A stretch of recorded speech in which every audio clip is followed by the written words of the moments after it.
This is the D6 generation with your hosts, Craig Gallant.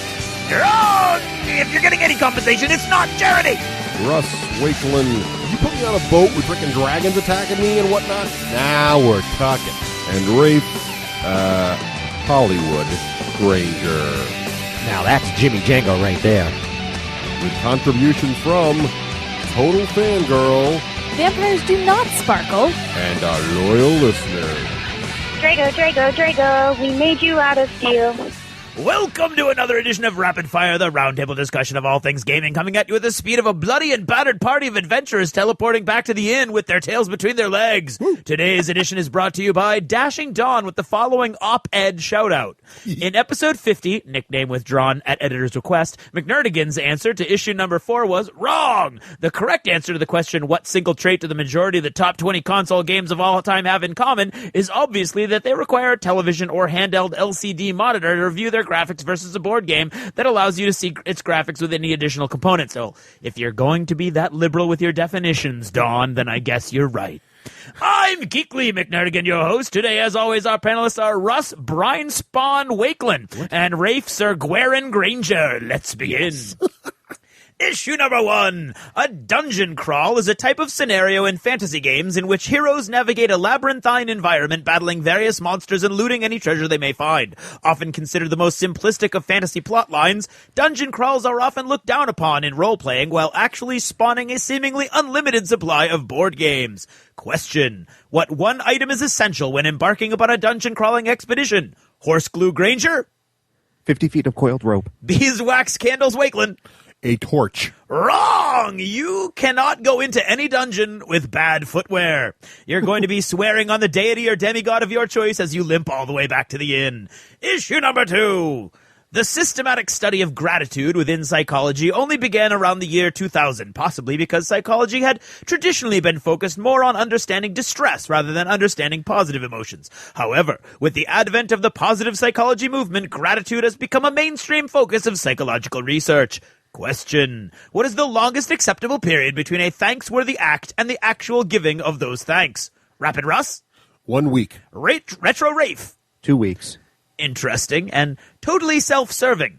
The standard decorum for thank yous is 3 days from the event. However, larger events, such as weddings, often allow as much as 1 year of grace. For you two, though, I think we're well beyond any sort of grace limit whatsoever. Nice. Issue number 3.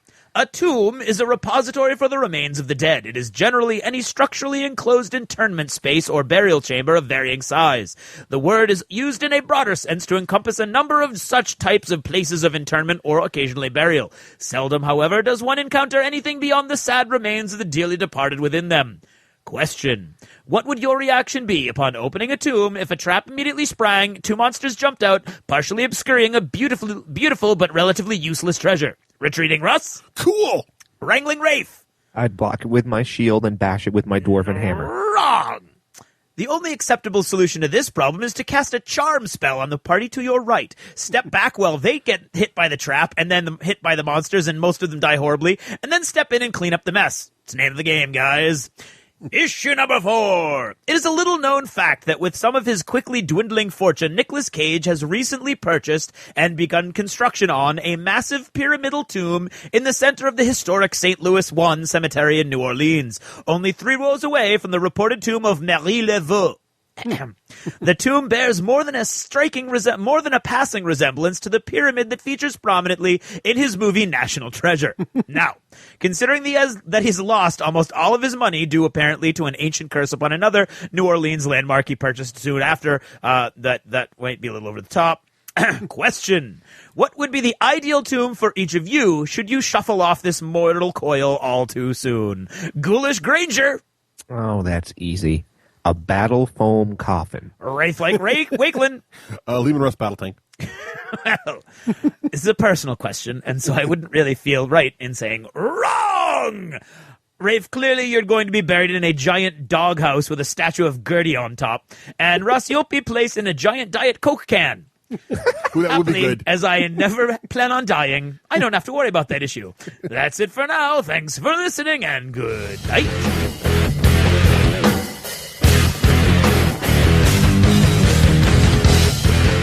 After our game reviews, you'll feel like you played the game 100 times. After our interviews, you'll feel like you've known some of the biggest names in the gaming industry for years. After a single episode, you'll feel like the time just flew by. And once the headache clears, you'll know you'll never need another gaming podcast again. The D6 generation, born to game. Hello! Hello! Hello, everybody. And welcome to episode 51 of the D6 generation. The D6 generation. I'm Russ Wakeland. I'm Russ Wake. Oh, I'm Craig Gallant. And I'm Rafe. Holy cow, my butt is bleep, Hollywood Granger. Wow. Maybe if we're very lucky by episode 100, we will not screw that intro up. Maybe.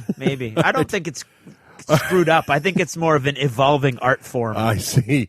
Well, today's show, what are we talking about today's show, Rafe? Well, we're going to talk about the board game known as Tomb. Yes, Tomb by The next AEG. series in dungeon crawling dangers. That's right. Yeah. Doom. And what else are we talking about? And we're finally giving some love out to our listeners who have been kind enough to write us iTunes reviews, leave us voicemails, and other such frivolity. Right. So a little bit of I listener don't think feedback that's there. really a word. No, it's not frivolous either. We really appreciate I gotta say, listening to you two with your computer segment from the last show, it was painful. Painful. Yeah. So Why? many What- places I would have jumped in and said, that's not actually a word.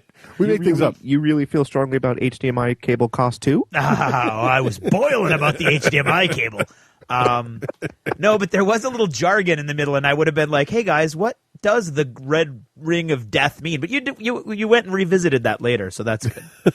Well, I think the best part was the number of emails we got about the HDMI cables outnumbered the fact that we were considered Xbox fanboys, which I was excited for. Right. So, but before we get to all that, we need to thank our sponsors. Yes, we need to. Who's the first sponsor we should thank? Rafe. Why? See, he We should always thank gets Dan Myriad of Games. Myriad Games, who supports the D6 generation on behalf of all friendly professional bowling, gaming stores everywhere. Right. Uh-huh. And we've been taking advantage of Dan's ability to check out games. Yes. What was the latest one we tried there, Rafe? Ooh, I've been trying Colonia, which I love. Yeah. And so I got to try it in the game share, and I'm going to buy it. See, it works. See, there you go. And you know what? Due to the new paradigm, you know what's really cool about that? What's that? Is when Dan hears this podcast, it'll just automatically happen. It'll just automatically happen. Bing! Deducted from your credit card. Right. Right. Thank you, Dan of Myriad Games. Thanks, Dan. Now, we also want to thank Craig. Who else should we thank? Battlefoam.com, protecting your armies since 2008 or 9. You know, we've got now our War Machine cases. We do. Well, you do. And I've got mine, and Rafe's got his. Yep. Love it. And I do love mine. I have to order some custom foam now to get, but everything I own fits in there. All my You're hordes, jealous of my custom foam, aren't you? all my hordes fit in there because he gave me the one that's got the pre-loadout, the load that comes by default, Generic Right. loadout. generic War Machine loadout. Everything, even the Thunderhead, all fits in there. All my Signar, all my hordes. I got room for Malifaux, and I've still got 3 empty trays. Yep. Holy cow. It's Oh my God. an awful lot of room for a Oh, yeah. skirmish game. You guys are loving it. Now, what's really cool about it, though, and I was thinking about this, is I think I could fit most of Descent in there. If I took If everything you took out. everything out. Yeah, because all the card pockets on the back, you put all Yep. the decks in there. Yep. No, I put know. all the miniatures. I am hearing you. You got all the tiles in there. I think you're probably I right. am now considering maybe I need another one of these for Descent. That's my theory. I- I'll try that out. I It's think funny you should say that because as I've been cranking out Descent tiles, Right. Ooh, and you I wanted to liking ask it? Craig about this. How are you transporting your Descent gaming tiles around, In Craig? a cardboard box. It's embarrassing. It's not really embarrassing well, it is embarrassing looking, but it's awesome because you can immediately see they're stored on their side, not laying Oh. flat. So just by looking at the top of the box, you can see where all the different pieces are, so I can pull out whatever I need. Well, that's See, cool. terrain carrying cases, Romeo. And the tagline should be, don't look like a terrain bag lady. Get a battle foam bag. Don't walk around with a cardboard case. I don't You don't like think that? That's not very good. Okay. That doesn't sound very good at all. Moving right along. Who's next in our list, Russ? We should thank Lone Wolf Development. The folks at wolflair.com. Building your armies so you don't have to. Well, yeah, they help you build your army so you don't have to. You can spend more time gaming. They have Army Builder, registered trademark. Army Builder is awesome. It handles all your list building for all your miniature war games. They've got data files for just about everything out there.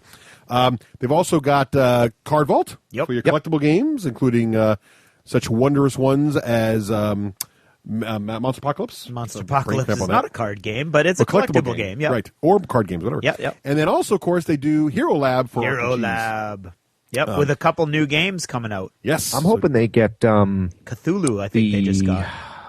Brain Cramp, Ross Watson, Fantasy Oh, Flight. no, it's not going to happen. We still know that's probably not going to happen. All right. So it might, who knows? But you can dream. We can dream our dreamy dreams. You can dream. Now, And I a want very exciting announcement. we are. Craig, what's our big exciting announcement today? Our biggest exciting announcement is that we have a new super duper sponsor. Woo!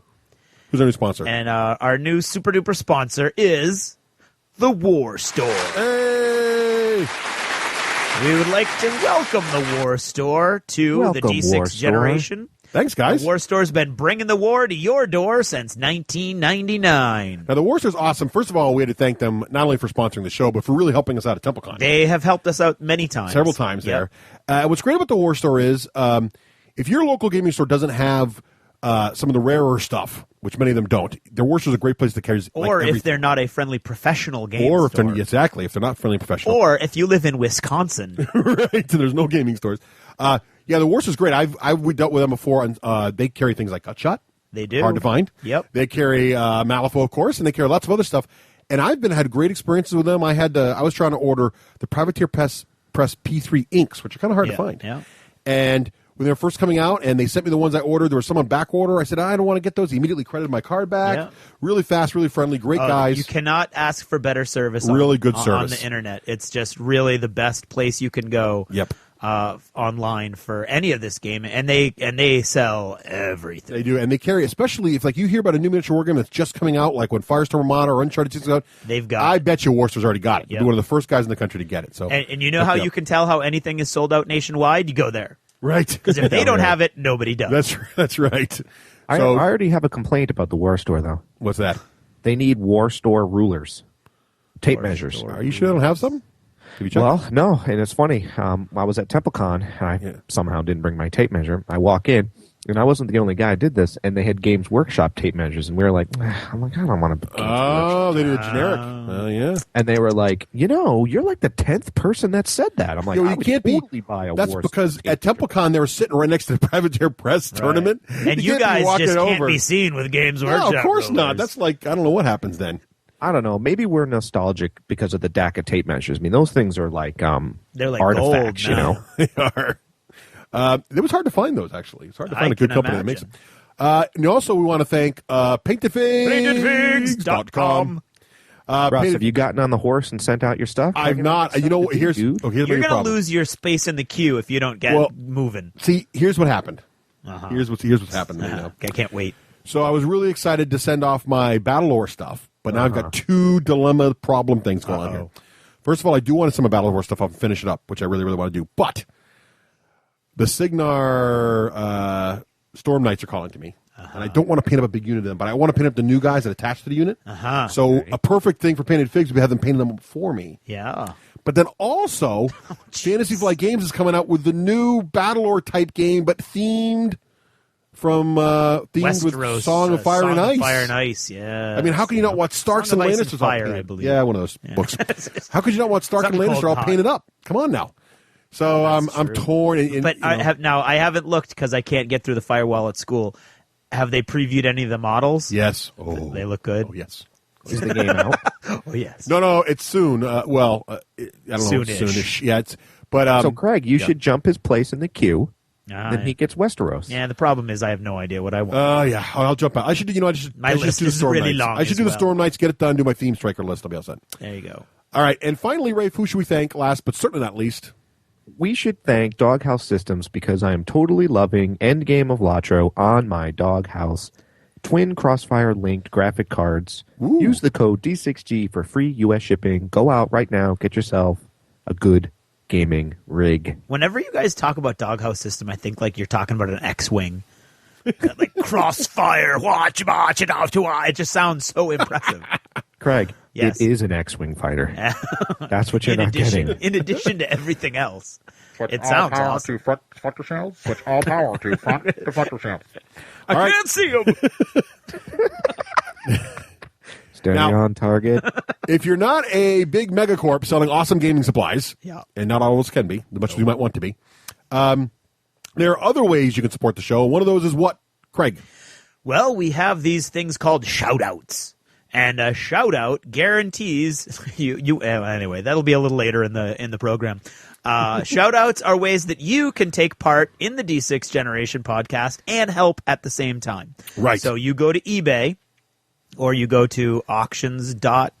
What's the quick way? eBay.the6generation.com. Yes. Or you go to just go to eBay and search for the D6 Generation. Right. And you will see shout out auctions for all of our regular recurring segments. Yes. And if you win that, you can give us a little shout out, a sentence or two. And you've already heard one of those so far. Yes. And and by the way, you can't make me say bad things about myself. I'm just going to put that right out there right now. Okay? I will edit what you send me. We do reserve some creative control. That's right. However, the gist of your message will get through. The theme will get through. But yeah, absolutely. I reserve creative control, but it's only totally by accident. Right. But yes, and the shout-outs are a great way for us to keep in touch with you guys, too. You get to be part. You hear your words on the air, so to speak, in whatever segment you choose to put your money behind. It's a great way to be part of the whole process. All right. Now, the other way is very simple. You go to www.the d6generation.com. You click on the donate button. Zing, bada boom, bada bing, bam. Money flows right through. Right. And we've had some very nice donations lately. We have. Yes. For example, Eric Knox, whose name is Brighton on the BoardGameGeek.com there. Yeah. He said that our show has helped him through some very tough times recently, and he really wanted to let us know how much he appreciated that. And he said, you and your friends have entertained me and made me smile through some much pain and suffering. I deeply thank you. So I thought that was very, very kind. Very nice. And very touching and very humbling. So thank you very much for that, Eric, and we're glad that we could make you give you bright spot in otherwise darker days. You give us some bright spots in our and hopefully you're feeling better. Well. So and also my sore feels better already. There you go. I also want to thank Kevin Smith for a very generous donation. Is that Kevin Smith, the director? I don't know. He writes comics too. Wow. I don't think it's right. Kevin, let us know if that's you. He should be giving us generous donations. And I do feel really bad about that crap they pulled on the airplane, Kevin. That was just totally unacceptable. If you had already sat in the seat, then they shouldn't be kicking you out for being overweight. All right, so see, this is just all over the place now. That really happened. Isn't his name tell me Kevin what happened. Smith? I don't listen to the news. I only listen to podcasts. Kevin Smith, right? The guy who directed... Clerks and everything. Yeah, that's Kevin Smith, isn't it? Yeah. I don't know if it's the same. I don't know if it's the same Kevin Smith. It's probably not. He was kicked out of his seat on an airplane for being overweight. He's not that big. I didn't think so either. And I thought it's really weird that he got kicked out after he was sitting down, and that is weird. Had all the arms down and everything. So apparently he fit in fine, but they actually asked him to get off the airplane rather than like, I don't know. He says normally he does get two seats. What I want to know is, what is a guy like Kevin Smith riding in coach for? That's what I want. I don't know. Well, maybe I'm a school teacher and I ride in Economy Plus. So at least, Kevin, do yourself a favor and get Economy Plus. There you go. Okay. Now, also to thank you for thanking us for thanking you. A lot of thanks. We also occasionally run these little things called contests. Every now and then. Now, to enter one of our contests, you want to make sure you send email not to info@the d6generation.com. That's if you just want to say hi. Yeah. If you want to send a contest entry, it needs to go to contest@the d6generation.com. Right. Now, we just had a recent contest come to a close this very week. How did that work, Craig? Well, I'm a little disappointed. I'm thinking that our listeners are still a little technology shy. We didn't get nearly as many entries as we hoped, but the ones we got were great. Right. And so basically what we asked was for you to send us a little sound clip or a bumper, and we would listen to them all. Right. We would choose our favorites. Right. And you right now you're going to get to listen to everybody's. Right. And then we will choose the winner. Right. Are you ready, Rafe? Yes, I can't wait. Are you going to listen carefully and have your vote ready at the end? We're going to choose for the winner live on air right after we listen to them all. Live on air. Are you ready? Wow. Yep. Rafe? Okay, We're here we go. working without a net, ready. ladies So and this is- gentlemen. we're going wide open here. These are the entries. Here they go. Oh, here they come. We are the D6 generation. Put down your board games, pack away your miniatures, and listen to our podcast. Resistance is futile. That was good. I like the Borg sound was- there. yep, that was pretty that was good. a lot of Scared work me a right little What'd you think of that, Rafe? That was kind of scary. All right, is a scary. little A scary. I like it. Dark, mysterious, like Okay. Hollywood himself. Not unlike. Here we go. Hello. Hey, why doesn't the D6G shirt come in black? See, that was short and good. There you I like go. that one. Right to the point. Right? Although, After my own heart. just because he mentioned it, Yeah. it actually does. Oh no, it doesn't come in black. No, we did that on purpose. I've made the dark colors ruled out. Yeah, because you can go to shop.the d6generation.com and get some of our lovely forgot that. D6G merchandise. Bling ding ching except Bling for your whatever. ka-ching. There you go. However, the black is ruled out, but you can choose the shirt color. So if you see a shirt up that's But gray, you know can make it what? pink. Send us your emails if you really want a black one, and we'll make one for We you. might make a special black one. It might even be called the black version. The black shirt. All right, here we go.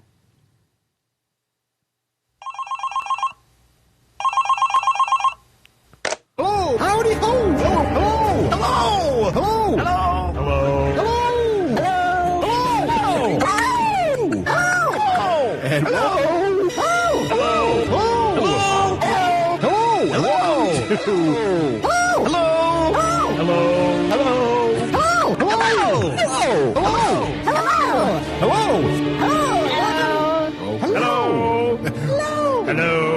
welcome to episode 50. Welcome to the D6 generation.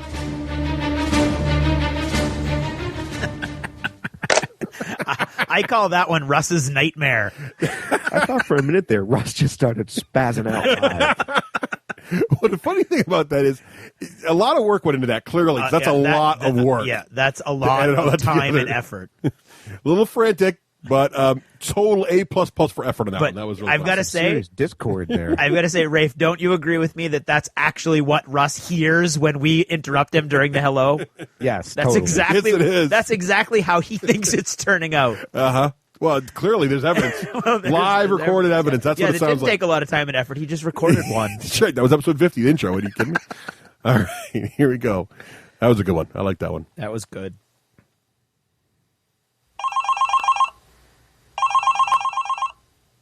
You're listening to the D6 Generation podcast, now featuring episodes nearly as long as your average game of Twilight Imperium. Nice.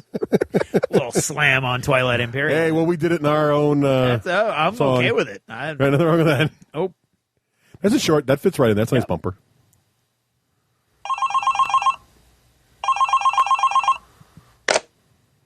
So I said, bring it on. Life is cheap, but character sheets are cheaper. I like that one. That's a good one. Another good, nice short bumper. yep.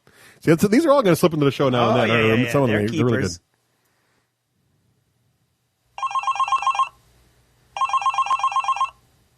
This is the D6 Generation podcast, nearly as long as a game of Twilight Imperium, but 10 times more entertaining. I think it was the same gentleman. Just It was. I think he wanted to give us gradations that we Yeah, could he wanted choose like from. short and longer, right? Yeah. What are you thinking, Rafe? Yeah, I like this first one, actually. Yeah, a little shorter. Yeah. No, I don't know, it was more succinct or something. Okay. Well, it was. Never mind. Those 20-second ones are much better than the 25-second Go ones. ahead. Well, you're like, a little shorter. I'm like, no. No, it was more succinct. The thought was more succinct. God, I'm going to kill the both of you. Got him. He never gets fussed. That's awesome. All right, here we go. He's been about his You butt know already. why.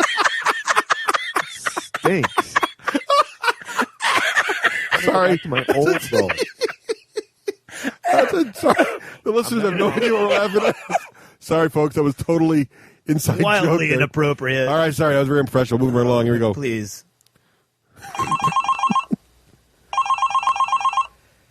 Hello, I'm Mickey Mouse, and you're listening to the D6 Generation. That sounded like a local friendly professional game store owner. That might have been Dan. That was pretty good, though. That was very good. It was very I don't know if good. Disney's going to call us up if we use that one too much, but that was pretty funny. Copyright infringement. Right, cease and desist. Return our mouse.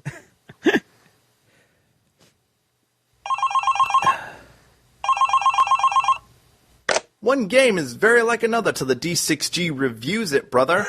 I like that one. Oh, I like that. One night in Bangkok. You cannot go wrong with that. No, you can't. No, you can't. Ooh, That's awesome. All right. So what's next?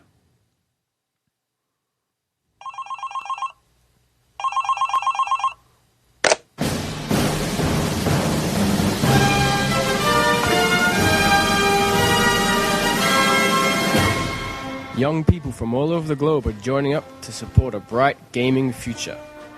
Russ is doing his part. Craig's doing his part.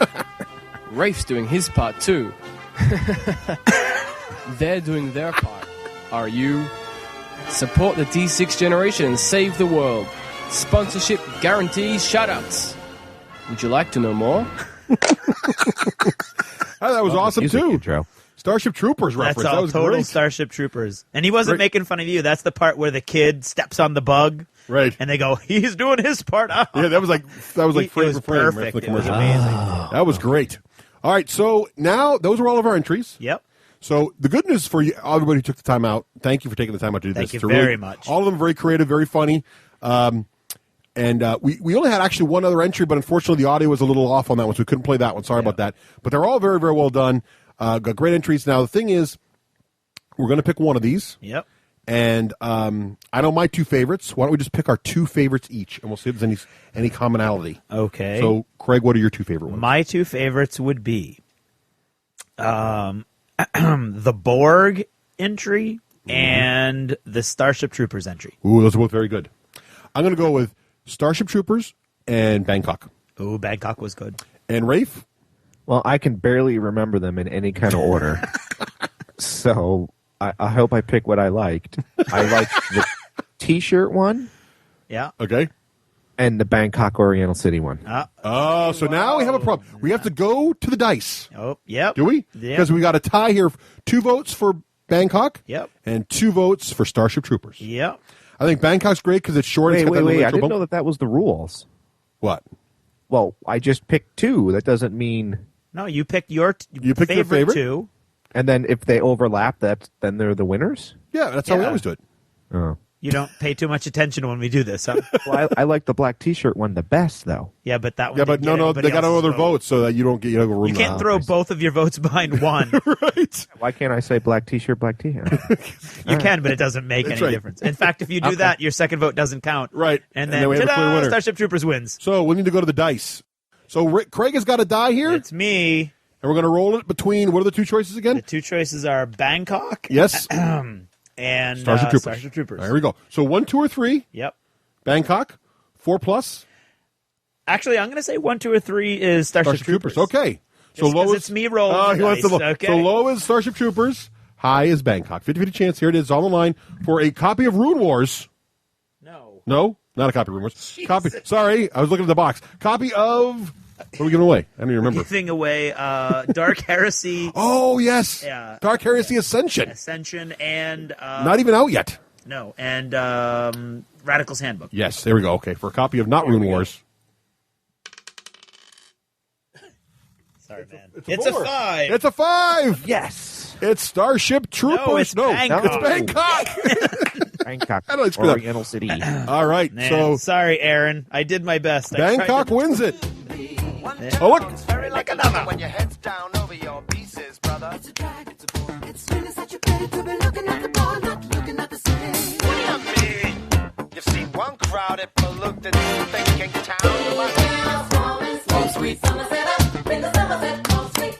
Get tired, you're talking to a tourist Okay. who's all right. So Okay. and just because I had that queued up and ready to go, it does not in any way mean the contest was rigged. No. It Wow. just- I just was roller skating in Paramus, New Jersey for a minute there.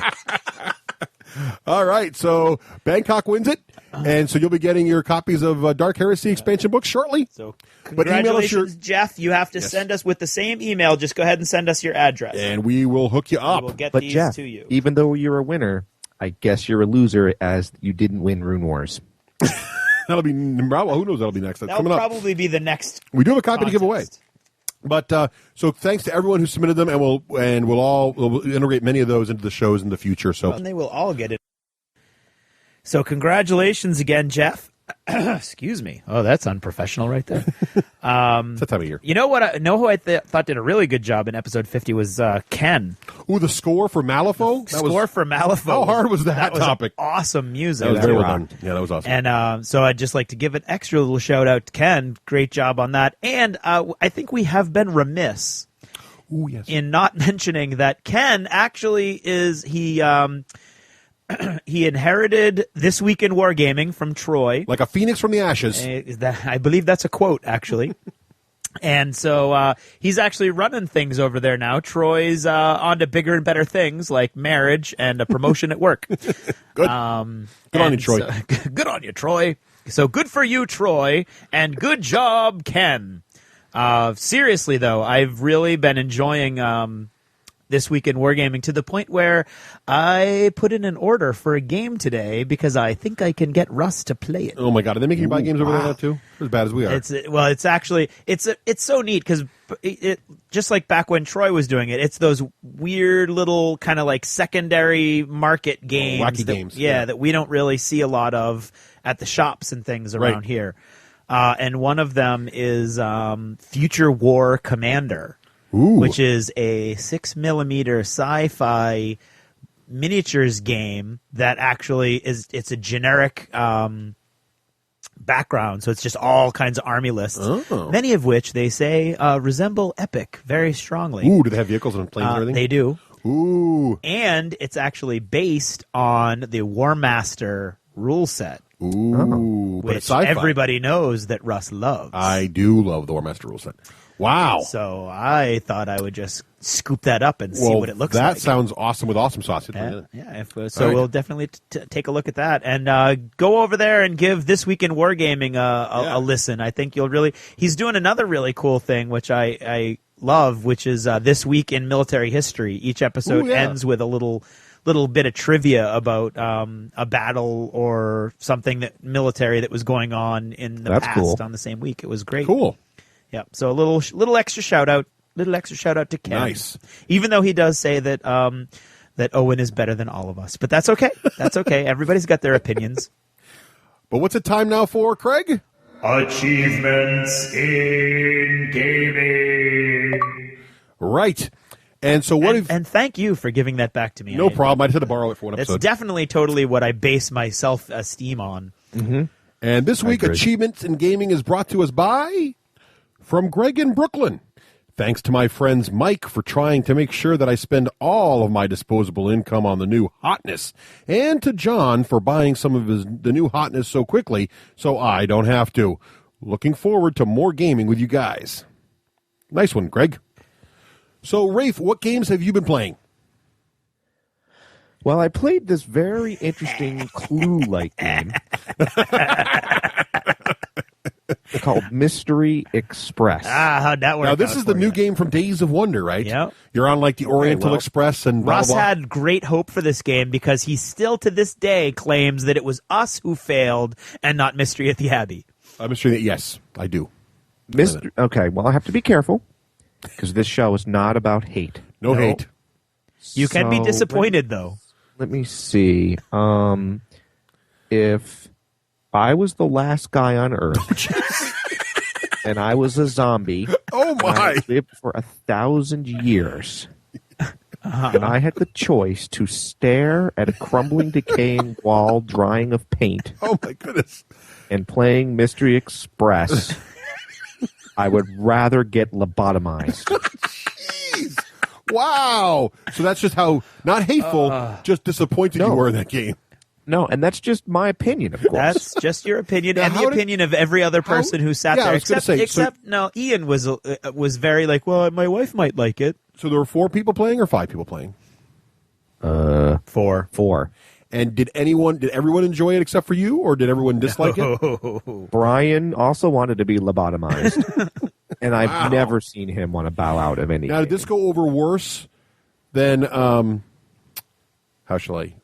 Actually, Mystery of the Abbey was like Descent compared to this game. Oh, wow. Yeah, Wow. Mystery of the Abbey. I mean, we all still had Abbey is- fun. It's funny because I've never heard a Days of Wonder product talked about so I sat in. sadly. I kept going back to the table to sit in on this game that Rafe's talking about, and all I can tell you is, because I'm a big guy with Schadenfreude, I like watching other people's misery. Yes. And boy, was I getting a boatload that night.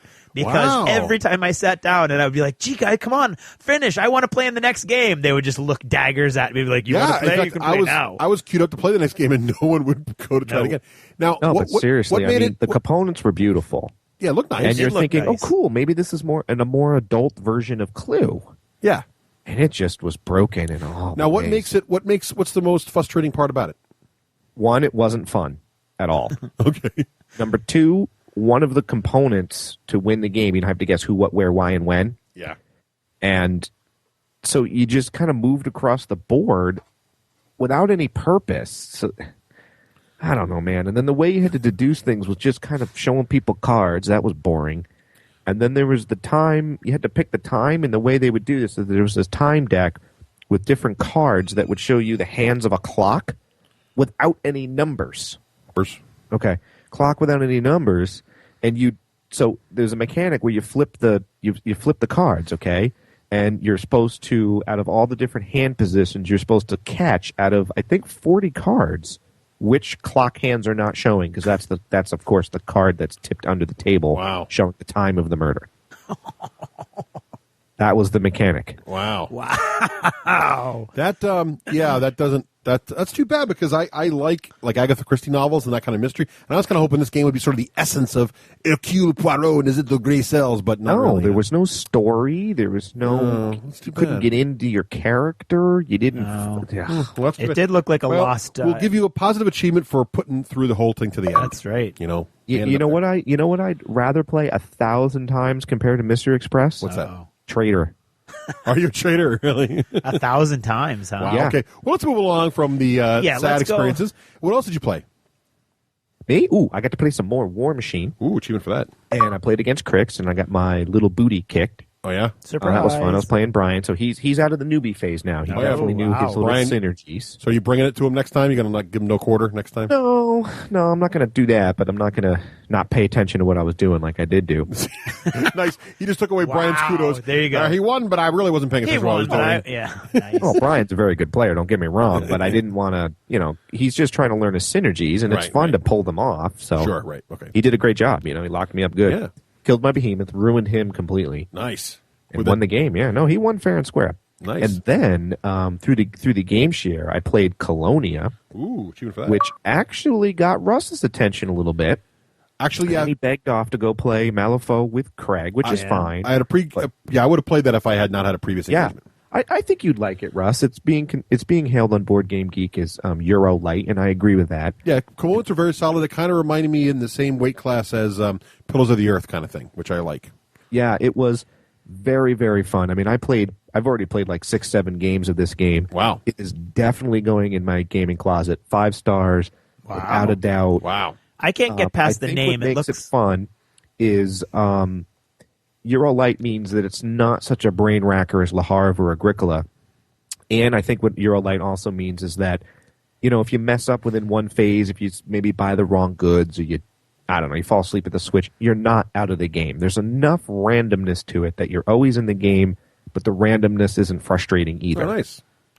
It's not too hard on the brain, and it just was fun. I can't get past the name for a bunch of guys who just turned 40. Yeah, well, it's Colonia. It sounds like the name of a Battlestar. Uh-huh. Oh, yeah, that's okay. cool. Yeah, but when you're looking at it, it's not what It's not Colonia. No, just right. saying. Wow. Let's just spell it out for him. I'm a huge fan of that game. Beautiful components. I hope to get Russ to play so we can actually do a review. I would of it. like to try it. I think it sounds fun. And you know what else is good, Craig? What? Short. I mean, we played 5 people, 2 of them new, finished Yep. within 90 minutes. Oh, nice. Wow, that is nice. short. Yep. So what have you been playing, Craig? Well, let's see. There was Malifaux Palooza Yeah, that was fun. with Russ. Russ and I played 3 games of Malifaux back to back. In about 3 hours. In about 3 Actually, hours. wasn't it back to back to back? It would be It back was. to back And to back. we didn't rush it. We played, it was 25 stone games. Yep. and we played through the whole thing. We didn't feel rushed at all. Had a blast. And will you tell it? Well, Russ kicked my butt. And so then I took him up on his offer, and we switched warbands, and he kicked my butt again. I'll take an achievement for that. Yeah, you should. You should. Although, in my defense, I have to say, whenever you beat me and I'm playing my own crew, I'm left with a feeling like I did everything I could and I still lost. Yeah. When I played Perdita, I could tell you exactly why. I mean, you might have still beat me if I hadn't done that one really stupid move, but I did a really stupid move that cost me that piece, which is central to that. Well, I didn't want to say anything at crew. the time, but it was pretty dumb. No, it was extremely dumb. It was like lining up your Imperial Guard facing backwards and with their las guns stuck in the dirt. But yeah, and then we went. That's a problem. We switched up. I switched up my gang, put in my Ronin. They're tough, and man. Those Ronins are tough. I'm very, very sad that Bishop, who looks great and has all kinds of cool rules, will probably never see the table again. Yeah, he's not as good as 2 Ronin. No, you can't really make that argument at all. Yeah. And so I loved the way they played, but again, I had you. I killed everything but Perdita. I had 3 models against Perdita, and she killed them all. I did get lucky on a die roll, though, for the end game. If it ends early, I'd have lost. That's true. But Rafe, Perdita's kind of like Vlad to Craig. You know, like Perdita's the model she looms large. She'll kill your in my whole brain. army if you're not careful. Well, I've got lots of questions. Yes, go ahead. Okay.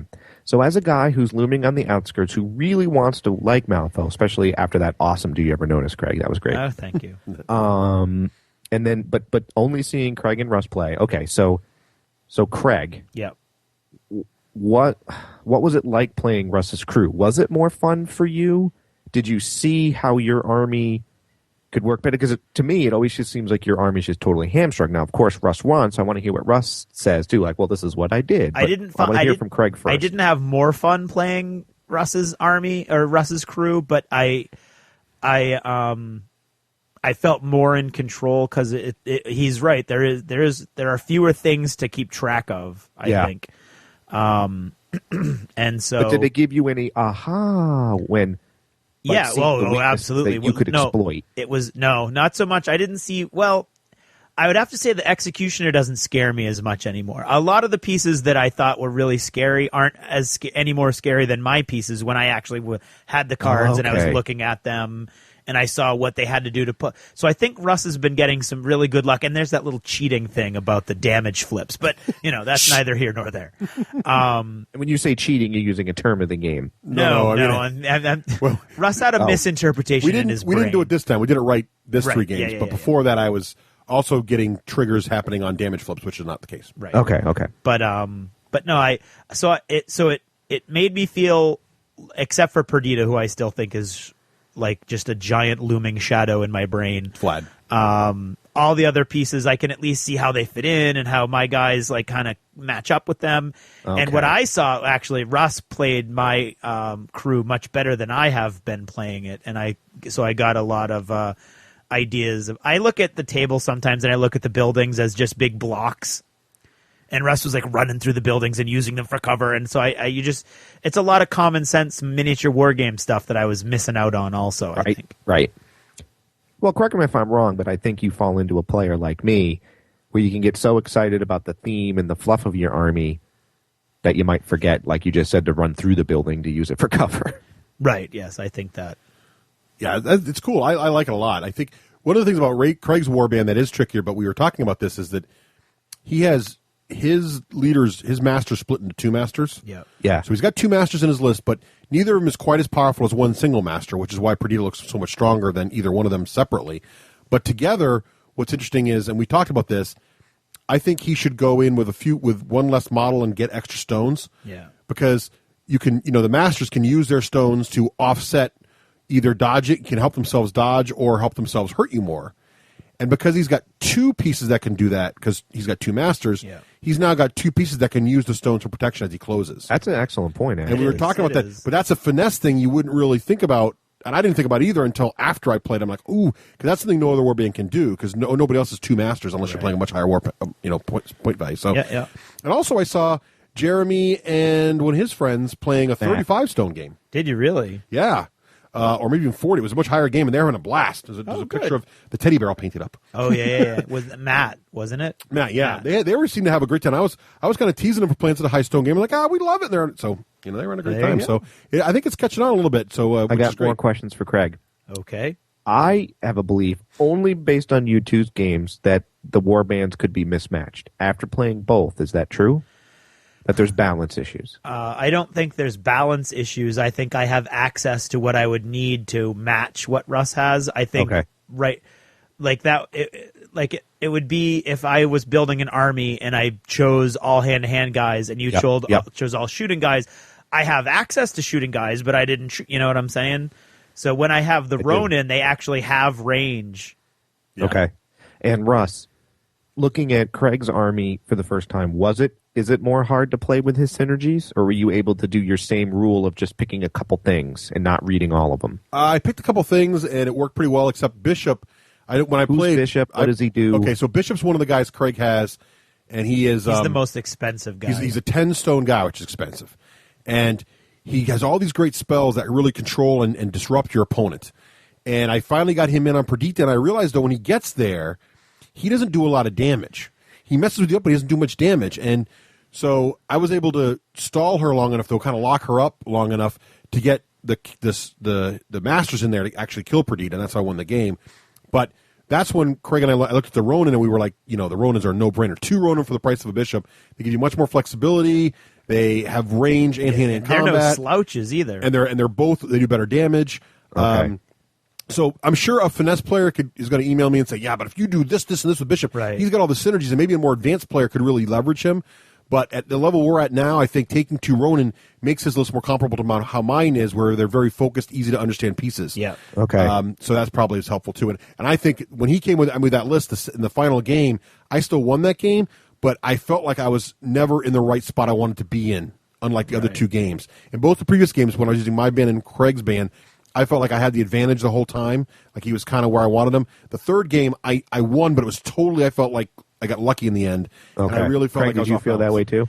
Yeah, I mean, I everything I did. I mean, there's some question about whether I should have been able to rush him earlier. Russ thinks that he can't take out all but that's my models. hindsight too, though. So. But everything I did worked exactly the way I thought it should, and the Ronin worked exactly. And I was sacrificing models to kill his models, but they were on my terms.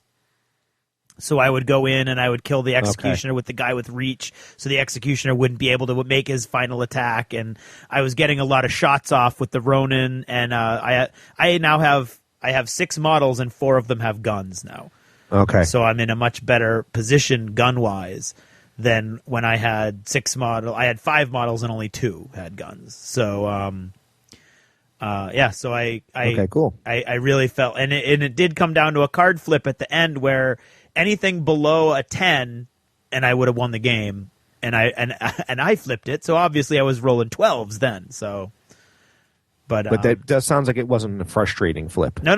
Right. It was frustrating in a normal gamer sense. Way, like I was like, no, but not like, damn you, Perdita, you did it. I mean, it had nothing to do with Perdita.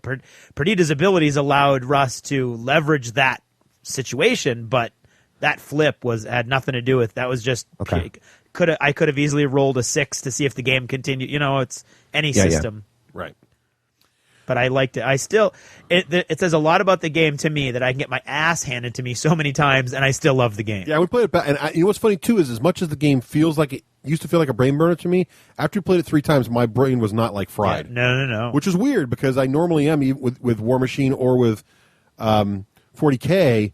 I get that way, but maybe it's because we played the same band so many times now we kind of know all the stuff. Yeah, I'm looking forward to giving it another it was go. Fun. I had a good time with it. We should probably move on, though, because we're a lot to cover. So that's Malifaux. What else have you been playing, Craig? Well, we had a game night over at our friend Brian and Carrie's. They just had a baby, so we went over to see their baby, and then we were playing some games, and Andy and Cherie were there. And before Andy and Cherie showed up, there's an old game called Battle Line, which is a card game that it's got a Roman theme to it. And Brian and his friends do this weird thing that they don't sell, So they're not doing anybody any harm, but they get a game, and then they use that company that we use for our little event Arts Cow, cards. Okay, and they make a whole new game using the same rules, kind of like he did with the Firefly game that he gave to me. Yeah. So he has Battle Line as a Simpsons game. And it's really funny. It's a great game. It's very quick. It's like a half hour, maybe not even a half hour. Really fun. You're just flipping down cards and trying to beat. There's like 7 flags, and you're trying to beat the totals. And it's a tiny little bit like poker, but not too much. That's kind of fun. So he basically just rethemes games for fun. He does. He rethemes games, and because of what is it? Arts Cow. Arts Cow. A strange name. Yeah. The next game we played was Condottieri, which is another Fantasy Flight. One of the is it Silverline? Yeah, the little tiny box games. Yeah, the little box. That name games. looks like something I'd order off an Italian food menu. And you would love it. I think for dessert. I'll have that in the calamari, please. Yeah, I believe the Condottieri were mercenaries. Fighting in the Renaissance.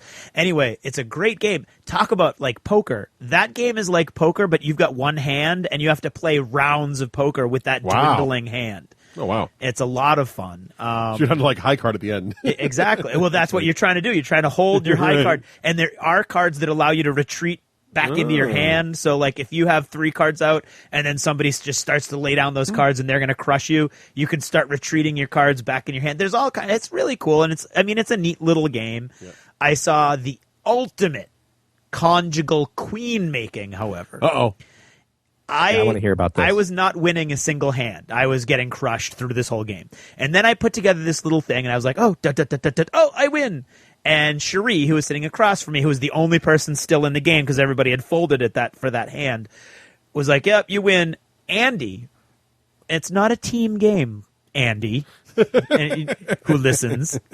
Andy reaches over to his wife, takes her hand of cards. What? Looks at her hand of cards. What? Looks at me with a little look on his face, and there's a card called the Drummer that doubles your entire spread. Yeah. Okay? Puts down the Drummer. And then everybody at the table goes, oh, Craig lost. And I'm like, what? you seriously?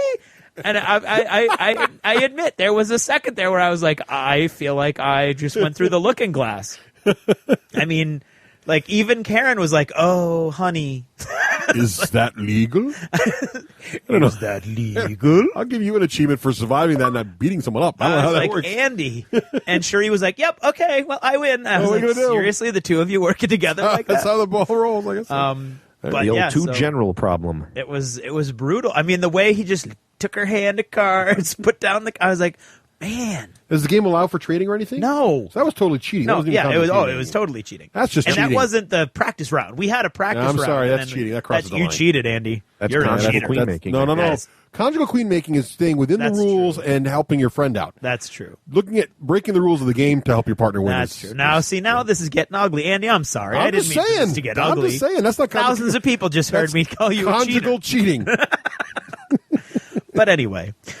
So it was. I did eventually win one. It's Italy. You're fighting for Italy, and you're got to try to. With each hand that you win, basically, you take a little territory. So I did win a territory by the end of the game. So nice. It was okay, but it was still a good time. And then we played Tomb.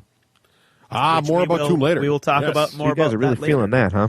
And then I have played Tomb again. Actually, 2 days ago with Karen.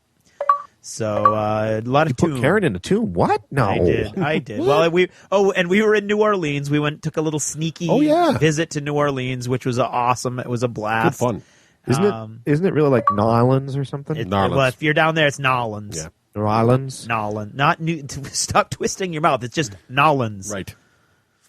Yeah, it's a fun city to visit. It is a great fun. I've never been. Gotta love the beignets. Oh yeah, baby. And did you have the coffee with the chicory? Oh heck yeah. Oh yeah, baby. All right. That Tuesday in February? Yes. Yeah. Week after. Yeah, don't go down there. Or Then it's too crowded. I mean, you can if you want, but no. I loved it. It was perfect when we went. Did you go Mardi Gras? You went after? No. Yeah. Week after Mardi Gras. Yeah, I went down Memorial Day weekend, which was blessed. Yeah, they were all still very excited. Okay. And Russ played a kids game.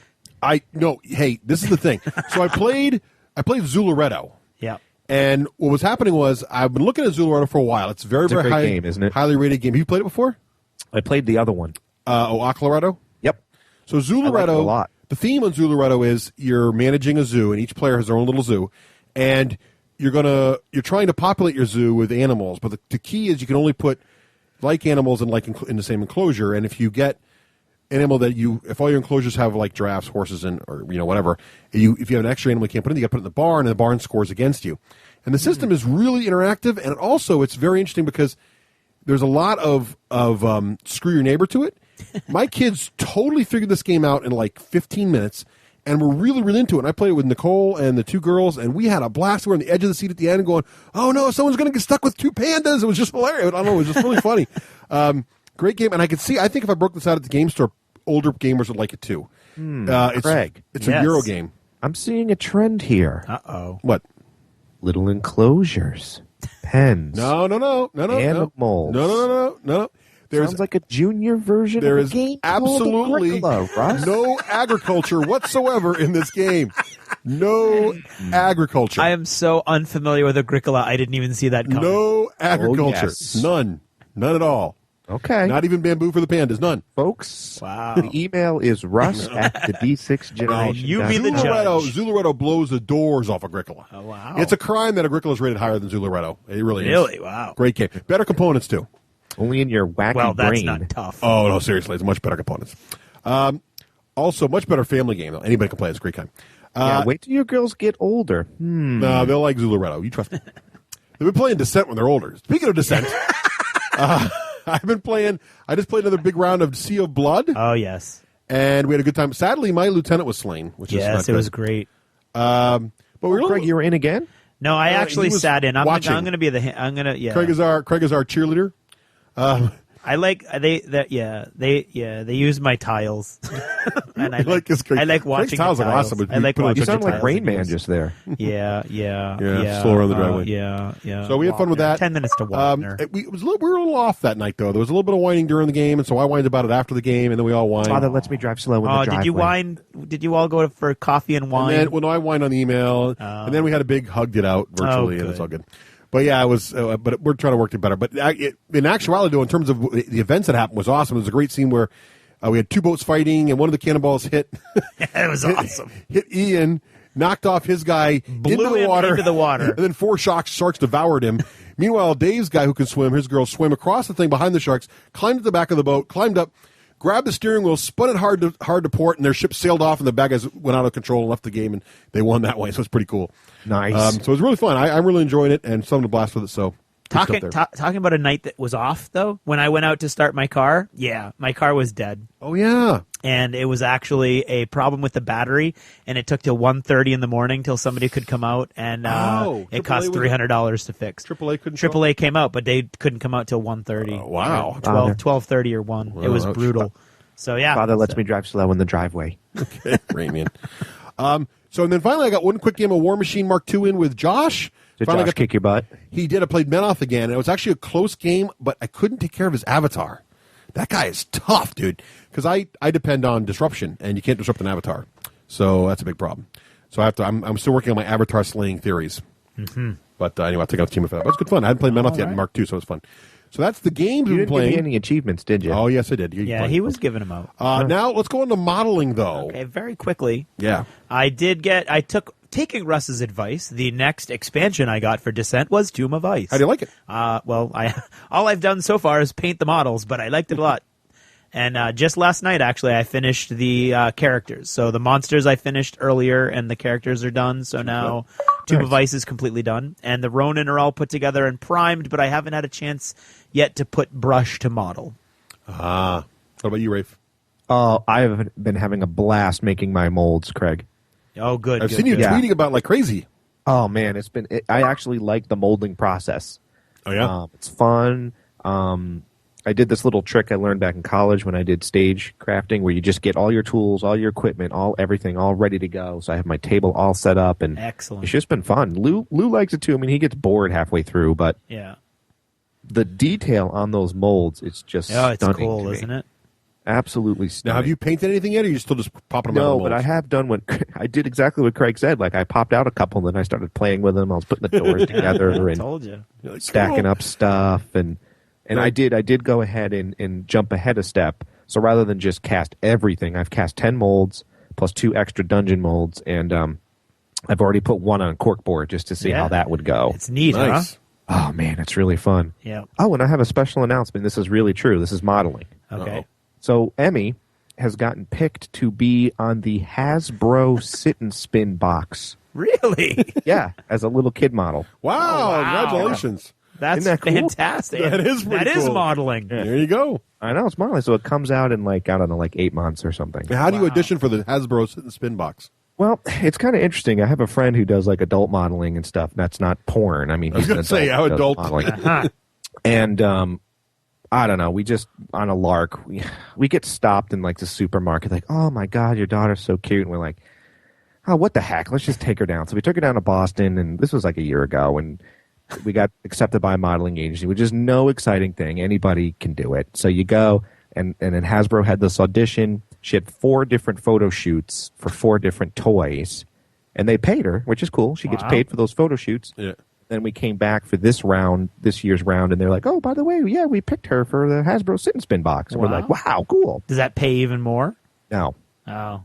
Now, as my father would say, that and a token would get me on the subway. I was going to say, did that money go into her college fund, I or was did that going to buy say, what's Colonia? your cut? She gets paid for the for her hours that she was initially Photoshop. You know, Yeah. Oh, she yeah, gets yeah. paid for that. Right, yeah. But no, there's no residuals or anything out, and I'm not sure why that is. Maybe because there's so many kids that moms and dads would be like, oh well, I'll do it for free, you know, kind of thing. Right. Because my buddy's in a couple, DVDs. He's like in Ghosts of Girlfriend Past, and he gets residuals for that. But he's also in the union. He's done so much of it. He's in the union. So when she's 20, she can look back at the old faded Sit and Spin boxes that people collect. She's like, That's what me. I'm hoping. Yeah. That's me. Thanks, Dad. That's very I'll keep cool. you posted. That's cool. All right. So what about other? What have we been doing in addition to modeling and I've gaming? been Board games? reading the Wing Commander books that I bought on Ooh, that's eBay. old school. Not only is that old school, but that is like, it's a constant mind-bending freak episode where I'm constantly having these memories because when Russ was playing Wing Commander, the games, I would come over and just watch him play. And then he would explain to me like, well, this guy's doing that and that's what over there. And now I'm like reading them again. And I'm like reliving Flashbacks? these moments with. It's like it's just like back then. It's like we're hanging out with He's a game Russ. voyeur back Rothy in the day. trees, man, I everywhere. was, totally. And he's like, "Oh, I got to get myself a Thunderbolt. Oh no way, the Excalibur is so much cooler." Yeah, So that's just really neat. that's a fun game. And I have reconstructed Project Pub shelves, and I've decided that there's no reason for me to reinvent the wheel. And since Goodreads already lists all my stuff and I can make different shelves, There you go. all I've done is created a McNerdigan's Pub shelf on my Goodreads. So Is there a that way to get a link to that? a direct link to that shelf, so I can just put it in the show notes? I can try. All right. I'll try to send you a direct link. I'm not sure if you have to be my friend to look at it or not. I don't think you do. You probably can make it public. Yeah. But yeah, it's actually, I'm in the process of working on it right now, and it's actually helping me a lot because I didn't realize I had so many crappy books on my bookshelf. I've been looking at those stuffed shelves going, where am I going to put all the cool books wait that a I'm minute, reading these are now? crap. Wait a minute, that book is crap. So I'm looking at it on Goodreads. I'm going, wait a minute, I only rated that 3 stars. Why the hell is it on There the you pub shelf? go. So it's like his weird. It is. It's Nice. helping me a lot. So I'm working Well, on that. And if you go to, we'll try to get a link on there. And if you go there, you'll see there's an awful lot of books on those shelves. Cool. Yeah. Very So, cool. But that's been neat also. What about your other Granger? Well, I solved BioShock 2. Wow, achievement for that. Yep, and I really, really liked the second one. Was And it the got end- knocked was- a little bit in the gaming magazines, but I Was- think I had a blast. Was the end equal? Don't spoil it, but was the end equally as cool as the first one was? No. Okay. But still good. But that's just because the first one was such a surprise. Yeah, right. So you're kind of expecting some sort of surprise. Right. So that being said, great ending. I wasn't disappointed. Right. And they didn't try something and then fail at it either. Right. You know? Now, you know how many people like listen to our podcast and they like, while they're doing hobby and hobby things and stuff like that? Well, I got to say that I'm loving the end game. Oh, do you guys hear that? Yeah, what is that? Oh, okay, I'll be right back. I've got to pull my molds out, my descent molds. Okay, I'll be right back. Okay, so Russ, what have you been doing? Okay, well, Rafe, is he really pulling his mouth out? I thought that was a joke. No. So here it is live. This is how random Rafe works. That's right. He's multitasking. Okay, so, since Rafe beat Bioshock 2, I actually finally solved, this is why I've had no modeling done. I finally solved Mass Effect 2. Hell yeah. I got to the end, and phenomenal ending, great game. Nicole and I are watching the end, and she's on the edge of her seat going, oh my God, oh my God, oh my God.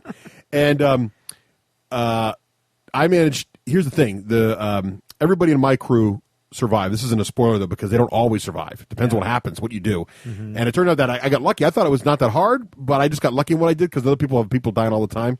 And what's really nasty about this game is, in a good way, I got almost all the achievements. I'm missing like 2 achievements for this game. Wow, like so you got your 1,000 gamers? Well, no, that's the problem. I'm missing 2 achievements, and I didn't one really of them go, by the way. It was a joke. One of them is only whatever. One of them is you have to solve the game again on insane mode. So it's like, but I'm only 1 achievement away. So if I just, and insane mode's really hard, but it's also really fun. So I'm like, got to do it. I know. So because how many? What's I only the have 1 other game. You're missing? It's just do a certain number of attacks with a certain weapon more times, and I can get that easily by switching It's characters. not sleeping with the same-sex character. No. I did score this time, but it was more of a traditional. I almost drove off the road when I got to that part of the podcast. It was more of a traditional relationship this time, but yeah. So that was fun. And then also Nicole's really into the Mass Effect universe now too. I think the universe is one of the most interesting sci-fi universes. I like it as much as Babylon 5 and Star Wars. It's really interesting. Oh yeah, I really do. And there's Star Wars. Yes, I do. I think it's just really robust. There's a lot of different races. The story's really, really good. I really like it. I'm not saying that the story like model glue. No, I'm not saying the story told in the game is as well told as Star Wars necessarily is told, but in terms of how the universe is built and developed and all the things you can do in the universe and the fluff and everything is really fun. But anyway, backpedal. But don't send me a hate mail. But Mass Effect Ascension, which is the book that takes place between the first Mass Effect and the second Mass Effect, just finished reading that, and I actually really enjoyed that book. So if you like Mass Effect and want to know more, you read a book? Well, listen to it. Yeah, I thought we got him there, Craig. No. Yeah, well. And then also I found trueachievements.com, which is really, really cool. So if you go there, it's a way to it's sort of like a friend feed for your achievements. And what's kind of cool is you put all your friends in there too, and then you can comment on their achievements when they get them, like good job or that was an easy one and whatever. And then what also is kind of interesting about it is it adjusts the achievement score on that site based on how really hard it is to get the achievement. Huh. So some games make achievements too easy. It's kind of a neat way to balance it out. So it's kind of fun. And finally, I tried a brand new Xbox Live Arcade game. Already downloaded it. Called Toy Soldiers. Is it good? It's really fun. It's themed after World War I, but the soldiers, the whole game is set up like it's a diorama table. So you can see the room around you, almost like Toy Story. And then the models are on like the little perfect wooden bases. You see the wooden edge of the base, almost like the War Machine edges. And then they're all flocked, and the guys are there, and everything. Everything's done, and you can even tell the terrain looks flocked and looks tree. Yes. But then they actually really move and fight. Oh yeah, and they shoot the guns. And what's cool about it is it's sort of like a tower defense game where you set up and defend your base. But then also you can take any of the guys over and activate their weapons. You can fire the howitzers. You can fire the machine gun. You can jump in the old Sopwith Camel and take on the Red Baron and fly around and just AA guns. But then it goes from the real stuff from World War II to the really crazy stuff like there's these giant 2-wheeled tanks that roll around. I don't think the Red Baron was in World War II. Oh, World War I, sorry. It's World War I. Okay. It's all World War I, sorry. But yeah, there's these giant wind-up tanks that come at you. But some of them look like actual World War I tanks, but other ones are these giant, weird, sort of Jules Verne steampunk kind of things. It's kind of neat. It's a neat. Looks really cool. It's really, really fun. Highly recommend it. Every one of us gamers who plays miniature war games dreams of our toys coming to life, so it's kind of neat. Well, I got 2 more quick announcements. I am loving the end game of Latro. It's not a grind. It's been fun. I've been having fun trying to get the stupid cosmetic clothes that I want. Did you just give him an achievement for this? No, that's an achievement for me. Oh, okay. Keep going. Yeah, I'm the Kin's next best tank, so everyone's excited about me being level 65 and being able to tank some instances. Wow. It's been fun. Brian of our game group plays, Don is playing, Christian's playing, my buddy Dolph from law school, so a lot of real-life people are playing too. And we're just having a blast. And No Quarter, number 29. Very cool. Coming out this month in March. Woohoo! Look for HD's article, Booze in the Iron Kingdoms. Very cool. Very nice. Can't wait to read it, Rafe. I'm looking forward to it. Yeah, me too. All right, is that achievements? Achievements. That's achievements.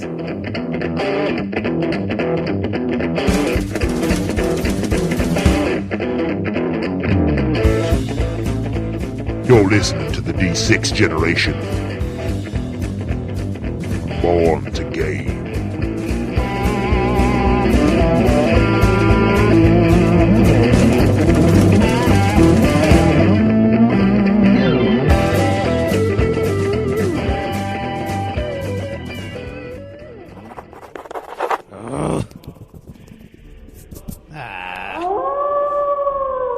Tired of pen and paper? Take your game to the next level with Army Builder and Hero Lab from Lone Wolf Development.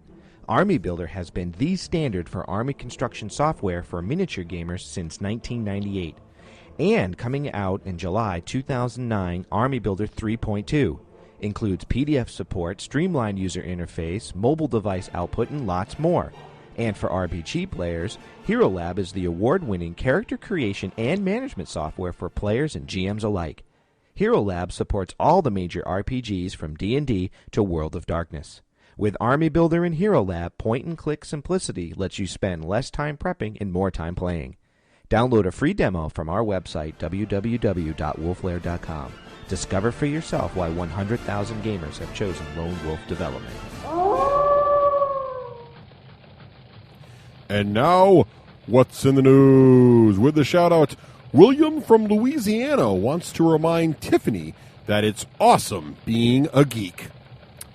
Now, there was a little addendum attached to this shout-out, in that William was concerned that Tiffany, who enjoys Star Wars an awful lot, was concerned that she was in fact a Star Wars geek, and she was trying to claim to her friend, William, that she was not in fact a Star Wars geek.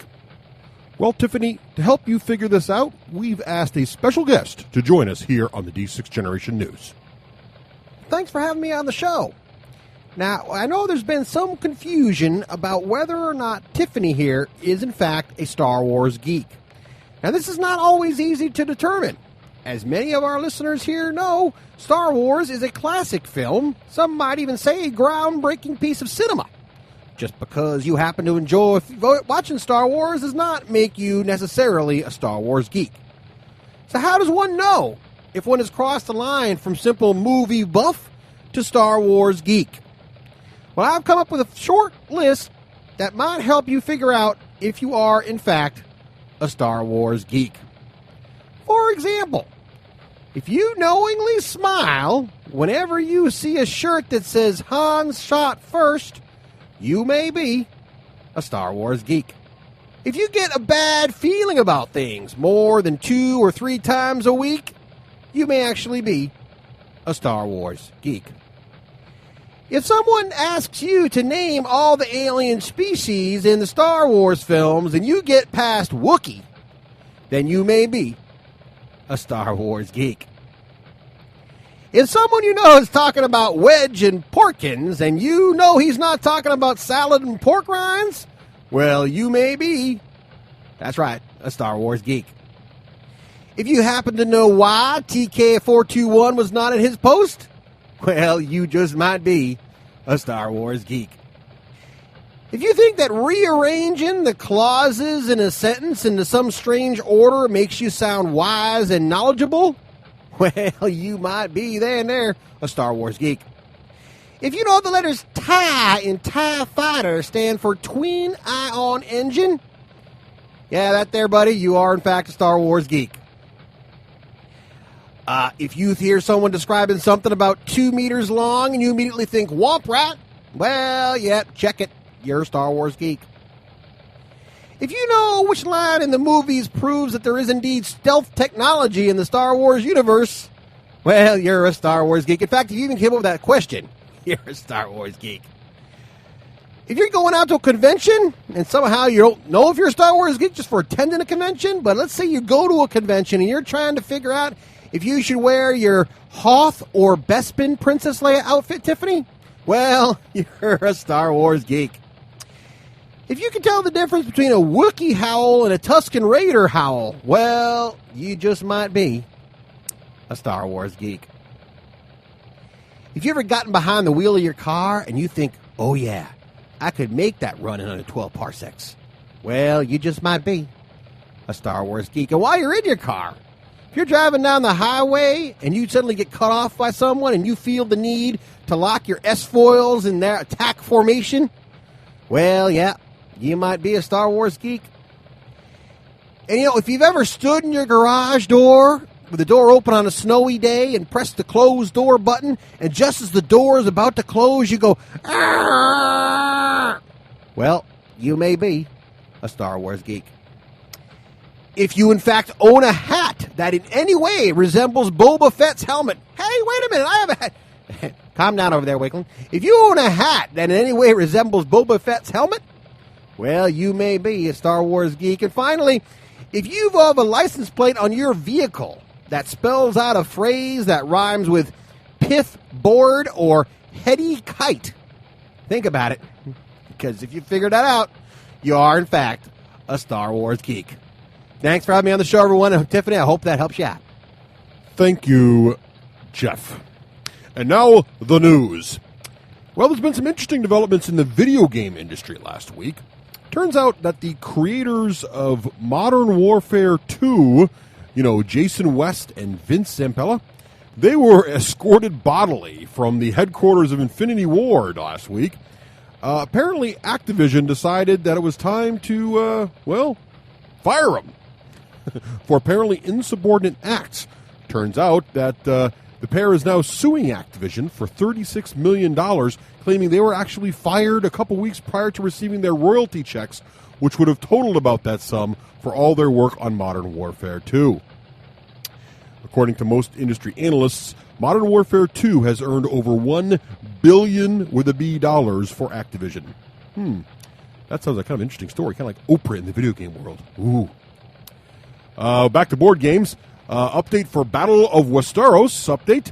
There's been an FAQ released on the Fantasy Flight website detailing exactly how the game is going to be similar and different from the other Battle Lore title, as well as an article on combat and exactly how combat's going to work. So you want to head on over to fantasyflight.com, fantasyflightgames.com to check out all the information on the upcoming Battle for Westeros.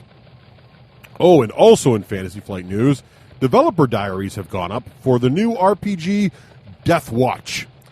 40K fans will know that Death Watch is actually a specific group of Space Marines, which of course means there are now previews of the new role-playing game in which you can play a Space Marine.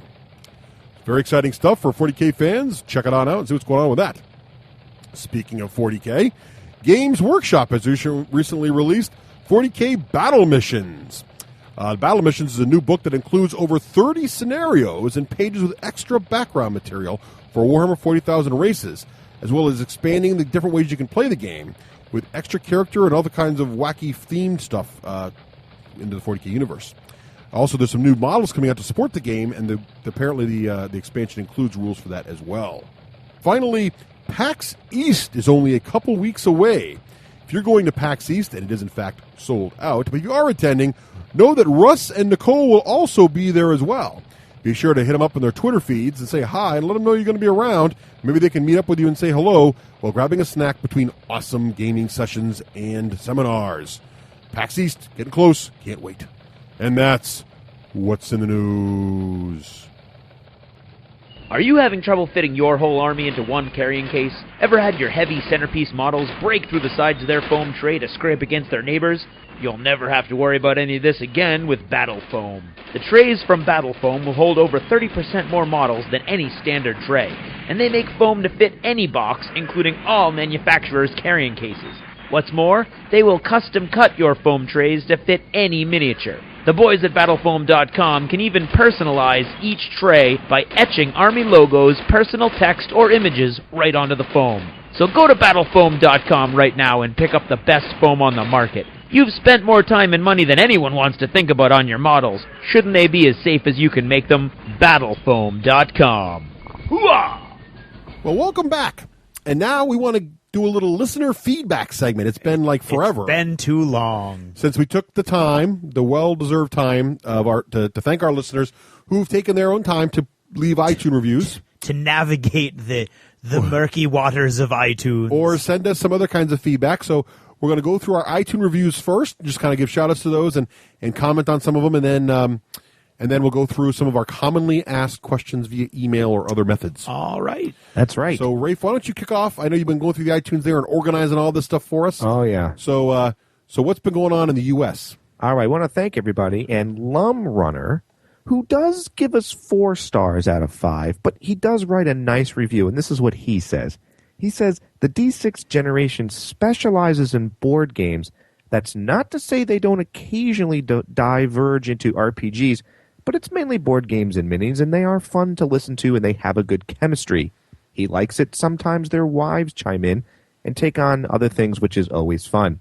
His main complaint, we're going to see this as a theme, one that actually caused me to unsub for a time, was the show's average 3.5 hours in length. But this gets interesting, Russ and Craig. There you go. He says it's too long for one sitting, but then he later thinks that's what they were shooting for. Multiple sittings with the same show. So he resubbed a bit ago and caught up back up with the guys. They're still long, but he thinks their quality has kicked up a notch. If you're into board games or miniatures, give them a shot, he says. Very nice. Yeah, we are definitely shooting for a not one sitting show. Yeah, no, I don't listen to it in one sitting. I don't that's listen to for sure. anything that long. But you just pause it. That's the and come back to it. Bookmark. Yep. What else we Craig, got? you take the next one. Okay. Clo1220 gave us 5 stars. Could not find a better program. Shows are long, but they are full of laughs. Why, thank you. Information, great conversations, and varied segments. If I have one complaint, it's that they make it hard to not want to buy everything. That's I feel your pain, Clo1220. We're just trying to provide theme. We're just trying to provide as much content as humanly possible. That's true. While doing the least amount of work humanly possible. That's pretty much how it works. That's the funny thing. Yes. The next one, I actually realized I goofed up. That's the person's title, which I forgot to put their name in there. Gives us 5 stars. So whoever wrote Holly Weird Pie gives us 5 stars and really enjoys the show. Well, thank you, whoever you are. In typical Hollywood nature, I forgot to write your name. There you go.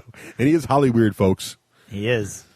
And Pie. Ross, you do the next one because he's a regular contributor on the DACA forum. Yes, he is. He's the guy who gave us the idea. Actually, several of those the bumpers were from him. So Jack of all I games. didn't know that. Yeah. Jack of all games, 5 stars he gave us, which is very nice. Doesn't get any better than this. Russ, Craig, and Rafe go beyond and above, or backwards, above and beyond every episode with the views and humor from gaming at large. So many podcasts have narrow focus, but these guys cover just about everything. Well, thank you very much, Jack. And we do try to be diverse because that's just the kind of gamers we are. Yes, thank you. Do the next one too, Ross, because it's short. All right. Nick Evanch. Is that right? Evanch. Evanich? Great podcast. 5 stars. That was short. Thank you, Nick. Yep. And do the next one. Doc Brown 42 gave us 4 stars. That's 40 stars. Is still very nice. Great show, but hard to listen to because of the length. Has iPod woes again, but not bookmarks. Want lyric notes. Can only listen for an hour a week and gets behind. Okay, so basically, Doc Brown said that. Now, Doc, a couple tips for you. That's why I wanted you to get this one. First of all, get yourself a different MP3 player that's not made by Apple. But actually, that's not really fair because we've lots of us. Every time I say that, I get all these emails going, I don't understand this problem because my iPod works great. So whatever. But he's not complaining about the bookmark issue. He wants the lyric notes. Yeah, well, which is what why Like Buzz Out Loud does. Well, we have in our show notes, we do list the offsets of time for every major segment of the show. You just have to go to our website. So go to the website, or actually in the show notes themselves, so it'll be involved. If you look at the feed from like an iTunes and stuff, you'll see it there also. It's a little bit down. You got to scroll down because first we describe the show, and then we list our sponsors, and then below that it lists every major segment and the time offset it starts at. So that should help you get there. Now we don't include the. We talked about this before. We don't include the enhanced podcast chapters because of compatibility issues and other players and everything else. But if you really want to be able to jump around the show, that's the way to do it. So with the Buzz Out Loud stuff, how come they don't show up on the screen like they do? Ours is that a technical thing? No, ours are they just got to scroll down. Or you're looking at the enhanced podcast. Buzz Out Loud is an enhanced version. Oh no, it's on my iPod. I can see the little show notes. Yeah, well, the show notes are in there too for this. Oh. All right. I just showed you the anyway, title. So good luck, Doc. All right, good luck, Doc. Dan Casey gives us 5 stars. It's his regular must-listen to out of 25-plus podcasts. Wow, that's very nice, a lot Dan. of podcasting. Thank you. Show has many idiosyncrasies that give it its charm, like when Russ gets excited and starts talking 150 miles per hour, which is all the time. I don't know what you're talking about. Of the opening rapid fire segment, which acts as the table of contents, or this is my personal favorite, listening to them hammer Agricola, one of the best theme-rich and innovative worker placement games, while singing the praises of Pillars of the Earth. See, the D6G is bewildering that way, and you can't stop listening because these guys are just regular dudes who hate Agricola. Yes, and I didn't tweak that either. No, you did not. We don't hate. We're just disappointed that Agricola is played. I'm disappointed that Agricola is not as fun as Pillars of the Earth. I just went there. I'm going to read the next one because it's lead speak I can actually read. All right. Okay. All right. Nothing Zero 44. Yep. Nothing Zero says after 44 episodes they're still going strong. Wow, that was a while Keep ago. up the silliness. Yeah, we kind of owed a few of these. We're kind of fun. All right, Russ, you need to do the next one. All right. By Russ23. Good name, Russ. Wow, like seriously, Wink. Cover Rogue Trader some more. You guys are boss. Amazing people. Not worthy, not worthy. Please sign my Galaxy Truckers game. Russ Fan Club for the win. Notice my name. Thank you, Russ. Yes. I will gladly sell your Galaxy Trucker, Russ, if I ever seen you sign it or sell it. Either way. Yeah, whatever. And I'll do the next one, and then we'll lead into the New Year's reviews with Craig. Okay. So these are all from last year still. Yep. 135 says another common theme for the D6 generation. We will make you poor. Yeah, well, it's not our fault. These guys make these great games. We just tell you about them. That's right. Now, the next ones are all very recent. Okay. Go ahead, Craig. Cyber Milk says, great podcast, great hosts, one of the best podcasts. What do you mean one of? Yeah, I don't know. What's that supposed to be? I'll take it. That's great. Okay. Well, you're satisfied with less. How about J.W. Dundee? Ooh. Says, great podcast, best one out there for miniature gaming and board games. See, he went right there and said it. Thank you. Yep. Rafe? Keep going. Oh, Free Buddha Gabo. I like the name. We might have stolen a listener from 40K Radio with that name. I don't know. That's my editor's note. Thank you, Rafe. A peek behind the curtain. I mean, I always editor's like that. note. They got to know. That was really- me. That was that me. out If you're laughing at that, that was me that wrote that. I wrote that. That's funny. I really love the show, and I really do not like the opening sequence. But other than that top quality show, Reverend Payne. No, that's it. That's it. So I wanted to. I put that in there because it surprises me that after 50 episodes, Craig, I guess there's some people that don't like that opening segment. I'm don't like sure Rapid there's Fire more stuff. than one. But they still like the top quality show. Wow. Thanks for Well- including that one, Rafe. We know we said it before when we first started that segment, and other segments too, because every once in a while we'll get an email about one of the segments, and it's a variety show. And the trick to a variety show is you try to have enough variety that some people will like something there.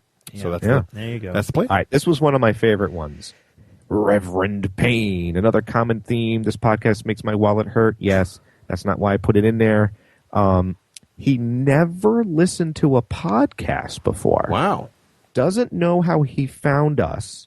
Started listening to a few topics that he liked, loved it, and went back and has been a listener ever since. Oh, that's awesome. From episode 1. Well, Reverend From Payne, episode we're 1 glad on. we could bring you into the world of podcasting and branch out because there's a lot of great podcasts out there. Isn't None that of them great? quite as good as us. Yeah. All right, it looks like another 40K radio steal. Craig, do this. He probably one. listens That's to the guy- both. We didn't steal They them. can listen to more than one. Right, The last there's thing you want to do is no- tick no, off we these guys stole and they them. go away. No, there's wonderful. There's plenty of time. Anyway, listening. and We're 40K only a radio is 4-hour great. show. We're only 4 hours long. We're not going to fill your whole month. That's true. You know, you got to listen to the That's show. right. It's only 8 hours a month. Right. I A like this Denver fact. They said Buddha. that. This bi-monthly gem first appeared on my radar from 40K Radio. At first was skeptical. Could a 4-hour podcast keep my interest? The answer is an emphatic yes. Aw. Even though I am a 40K player through and through, Russ, Craig, and even HD captivate me with their witty banter every time. That would be me. Their vigilant pursuit of industry interviews puts modern media to shame. Wow, that's And very their flattering. humor is decidedly not too horrible. Their wonderful wives and the Welsh round them out to complete satisfaction. In sum, I don't play board games, and I don't play card games, and have not rolled a D20 in my life, and yet I wait with bated breath for each show. That was awesome. I like this one the best. That's a great That's one. my favorite one. That's an editorial note from Rafe. That's another. He Why made you that. got to read those? I can't tell if it's from him. or in I forgot to parentheses, put you that don't note. read it. All right. Well, that was very kind. That was very, very very kind. Denver Buddha. So Thank another you, one from Denver Colorado. Buddha. Go Yeah. ahead, Russ. Oh, Colorado Jester. I like that name. That always reminds me of Top Gun. Colorado Jester likes our honesty and straight-up reviews, saves him money on games he wants to love, but doesn't after the show. Ooh. That's interesting. So that means that sometimes we actually let people know that a game we're excited about isn't relevant for them. So hopefully, that's the point, goal. Really, that is the goal. We want to make you feel like you played the game, and if you feel like it's a game you want to We are not salesmen. We're not trying to sell this stuff. No. It just happens that we don't review games we don't like. Right. Even unfairly so. Right. All right. Dog of War 6798. He loves the podcast, can't go for farming or plant manager games, but he throws me a bone. He loves the Hollywood Minute. Oh, very nice. Yes. Editor note, really? He said that? Yes. That's my editor's note. Thank you, Rafe. I love the editor's note. Nice. And you know what? I can actually read the next one. Craig, you do the next one, because I practiced with it. No, you read it. If I'm not going to take your challenge. I can read that. It's a license plate. I'll do it. You ready? Yeah. All right, you go. It's from You Rock and Roll. Okay. That's it. 3 guys, insightful view into gaming, and after listening, feel like I just made 3 friends. You did. Oh. You rock Or and roll 2. too, rock and roll. Because Rafe's kind of silly trying to get me Now- to make me look like an idiot. I have a little personal story now. Oh, dear. Oh, jeez. This is not a lie. Uh-oh. When I was in 7th grade, Oh, my God. favorite history of all times, Mr. Acero. I need violins. And I had my then beatbox up to my ear, and I was listening to rap, waiting to go in the roller skating club thingy. And what you hear? He comes by and he sees me Somebody in grooving Bangkok. out. Was this and he goes, Paramus, New Jersey? Yes. See, one night in Bangkok's playing in the background. I was in New York, but we would roller skate. Actually, it was not Paramus. It was Matamoros, Pennsylvania. I got confused. And he goes, rock and roll, which I thought was hilarious because I was listening to rap. And that became my nickname in junior high. Wow.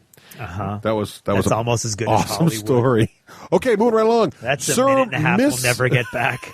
Sir Miss You One. never will. Sir Miss 102.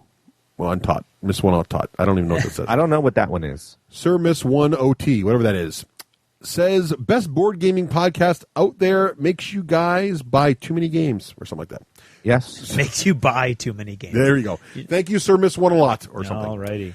That was the United States. What about And Canada? then we would like to thank Canada for running a great Olympics, eh? Yes, even though they did beat us in hockey. That's true. And That was a we painful. will not speak of that game again. That was painful. Actually, that was a to good watch. hockey game. It was I don't. very I good don't hockey think we game. should have won. And now you can send me emails. No, I'm with you. I think the Canadians Canada won had a that better one team. hands down. Canada had a better team. It was cool. It was fun to watch the end, though. Yeah. Anyway, so who gave us some props in Canada? Rafe. I don't know how to say that one. Ars Socarnum. All right. Ars Arcanum. He says we have great dynamicism. We're just dynamic together. Yeah, he didn't write dynamicism. Yeah. And not only are we interesting, but we give fair reviews and we're outrageously funny. Oh, that's very kind. I think he's talking The about only Rafe. time that they are not funny is when they are doing in-depth reviews. But he says, no, wait, just kidding. They're even funny then, managing to fit in jokes. And here is a common theme yet again. Apparently, even our friends up north. The only thing bad is they make you spend your money. Yeah, well, again, we're just trying to tell you about the good games. That's right. Next, Craig, you from take the next Canada, we have Jadog, which I think is actually Randy from American Idol. Oh, yeah? He's probably hanging out up in Canada. Could be. Started listening in fall of 2008 when I first listened and heard the opening segment with Geekly McNerdigan. I thought on how am I going to make it through this podcast? But I was stuck painting my second story of my house and did not have much on my MP3 player. So I Can't stuck reach it out. that button. Glad he did. Guys have fun. The reviews appeal to my magpie nature. Do not agree with all their comments, but can find common ground. And Geekly and Russ... Sorry, that should say, and Geekly. Can Russ be give right Ru- some of the time? Yeah. Russ Yeah, has been right some of the Oh, time. and Geekly can recipe. I've got a couple right, I think. You've got to forgive us we're reading because Rafe did an awful lot of work and spent an awful lot of time and effort, but he typed these out by hand Yes. because you Yeah. can't copy things from You can't iTunes. cut and paste from the wonderful UI that is iTunes. Can I go on my iTunes rant Yes, now? go No, rant. There's no time. No, No, you there's don't always have time to rant on Apple. There's Go. time to slam on iTunes. Go. No, I can't go. That's why his All right. bum hurts. All right, so his bum hurts. Okay, so In the UK. ROCK, Cyril Lee Does anyone read this far down? Yes, Sir Lily, we do. We do. Seriously, if you had to read 60 reviews, you might as well listen to the podcast. I like the one that sounds like Kermit. He's hilarious. Great. Thank you. I don't know if that's Craig or me that sounds like Kermit. Hi-ho, Kermit the Frog here. Why are there so many All right. games about farming? What next, Rafe? I'll do the next one. The next one comes from The Padge. He says, "Evening, chaps. Been great listening to you. Took me a long time to get through, but now I'm in. Don't let the length concern you. They're great in 30-minute chunks." Exactly. Right, see, he's got it. The Padge has figured it out. It's right. The Padge, he knows. He does Here, know. wait. Arthur Chance. How the D6G changed my life. You got Australian and UK. No, I know. After listening to the D6G for the past 3 months, I can say they have enriched my gaming life beyond all expectations. Thanks to their Jedi mind tricks, I now own War Machine, Carcassonne, Last Night on Earth, Arcane Legions, Battlelore, Pandemic, Small World. These guys rock, playing more games, and with my family too. Cannot thank you all enough. Well, you're very welcome. It looks like you've got pretty much the entire canon of D6G review I think he games. owns more of the games than I do. That we've Yeah, really. Crazy. Wow, I don't know the Pandemic. Good stuff. All right, Rush, you do the next one. Thekadamus. How'd I do there? Russ provides the rapid reviews, Craig the controlled gameplay and hobby details, and HD the glamour. Yeah. Now, I don't know. Do you think he got why did messed that one up? get included? I don't know what happened there. I don't know. All right, the next guy was Pedal Grain. Yeah. This is the only program I get excited about. And get this, Wow. guys, including TV and other media. Wow. I love it. Well, we love you, Pelgrane. Thank you, Pelgrane.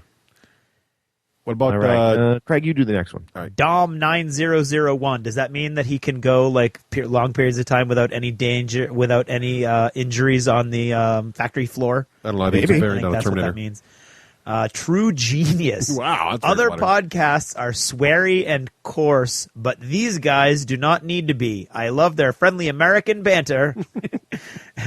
Well, thank you, Gosh darn it. 9001.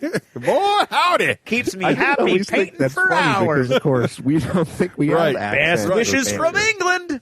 No, he's just trying to help. I love it. If an English listeners or English person reading the They're review probably wants listening to to Russ talk 150 miles an hour going, Right. God damn those Americans. God, that show just went to ponds.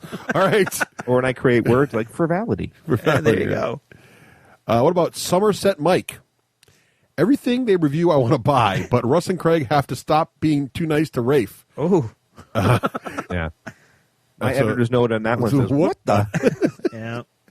I don't know. I kind Ooh, of agree this with was him. a good one, too, because I was trying to get some other countries. Uh-huh. And so Etienne Neck, he Yeah. thanks us from Singapore. Wow. Very Yeah. nice. That was in the UK review. That's cool. Excellent. All right. And Craig, I think you should take the last one. Alrighty. Old Resurrectionist. Fast becoming part of his gaming life. Part of looking forward to liking his monthly buy of miniatures. Why? In-depth reviews, of course.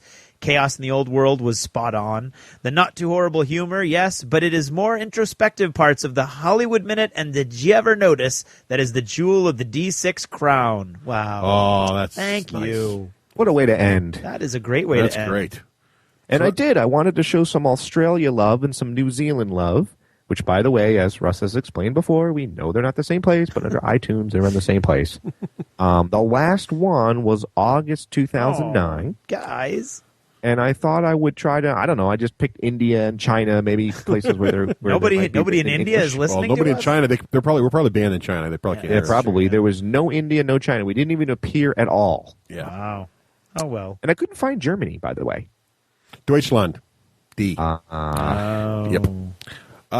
And we I haven't. couldn't have read those. So that's our iTunes reviews. Now we haven't received a lot of voicemails. So we played a couple last episode. Yeah, we love those little We do like voicemails them. that just say you like us. If you but want to there's send not a lot- fun one, we'll stick them in the end of the Yeah. show or whatever. But if you want to have one that's got some questions, please send those in too, and we'll answer them. The only one we did get was we do occasionally get questions about AT-43. We do. And when are we going to review AT-43? And What do when say are to we that? going to review AT-43? Russ. He's going to try to throw it to me. Rafe, when are you going to review AT-43? I'm not reviewing AT-43 until we get to either review Agricola or Le Havre. I'm just telling you that right now. Okay, so there's the problem. The problem you all have out there for AT-43 fans is it's stuck in the queue behind Agricola and Le Havre. So because of that not issue, where you want your favorite game to be. which I quite frankly have to blame on Rafe, because of that situation. Good one. We can't you review go. it. Sorry. No. Sorry. No, but I mean, seriously, there's a lot of guys locally who like to play There are it. a lot of people that really like the Nobody who goes to the store where we hang out, though, plays it at all. But there is a very large group of people who do Right. really enjoy it near But us. my point being that we have no contact with that game. Right. Russ and I both tried it when it first came out, Yes. and we were not impressed. We didn't enjoy it. We understand there was a lot of questions about how it was released. We know it's been and- cleared up a lot, too. and we know that was a long, long time ago also. But the fact of the matter is that nobody around here, I mean, people play it, but not where we go and hang out. And it's just not, we still do this for a hobby. Right. So if we're not drawn to a particular game and it doesn't cross our path some other way, which sometimes happens, then it's just not going to happen. And I'm afraid that, but there's a lot of really cool places you can go for AT-43 love as Yes. far as podcasts go. I know that we already mentioned This Week in Wargaming, and Ken does say he's going to try to get that in sometime Right. in the future. So there are places we can go, but unfortunately, unless something drastic. You hear that? Oh, jeez. My molds are ready. All right, be right back. All right. Unless something drastic happens in our gaming environs, I don't think that's going to happen anytime Right. soon. So now we get a lot of email, and we do try to answer all of our email. We do. But I also know, I was told once upon a time, that every time someone, if you have a public medium like this, Yeah. and every time you get one question from somebody via email, it represents roughly 10 people out there who are thinking the same thing, but didn't take the time to email you. Uh-huh. So we thought it might be kind of fun. We've answered all those people in person, but we thought it might be kind of fun to go through some of the most commonly things that people asked us. Right. And kind of put it out there on the show so that if you were thinking about it but just never had time to ask us, maybe we could answer the question for you, or at least fill in another 15 minutes of showtime. So here we go. Because this one's shaping up to be kind of short. All right. I got a good idea. Yes, Rafe. Each of us pick a question, throw All right. it to the other person, and we'll add in if we need be. So All right. I want to start with Craig. Okay. That way we just don't, the three of us say the same things, you know? Yeah. All right. All right, Craig. Yes. A lot of questions we get, Right. and this is specific to Craig, actually. How are you, Craig, so prolific with modeling and terrain?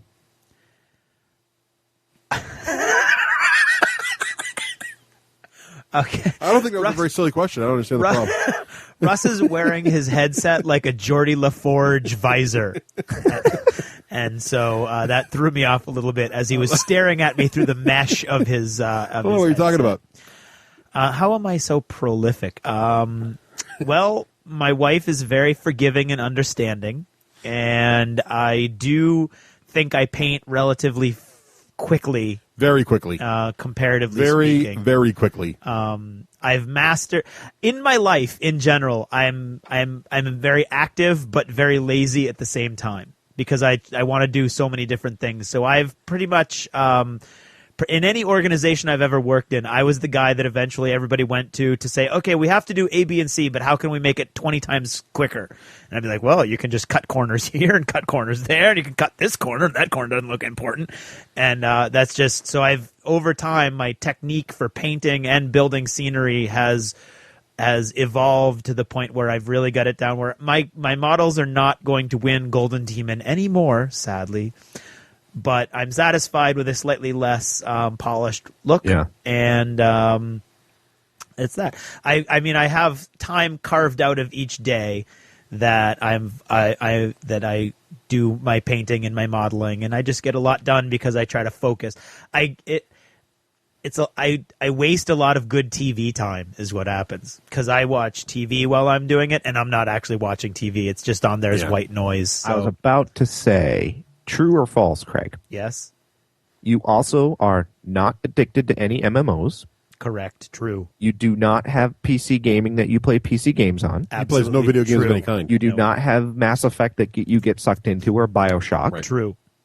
So as far and I was about to say TV. I mean, we all know you watch TV, but you know it's not like you're like me and you watch The Bachelor with the Well, you probably do, but you probably model. Unfortunately, yes. Right. Yes.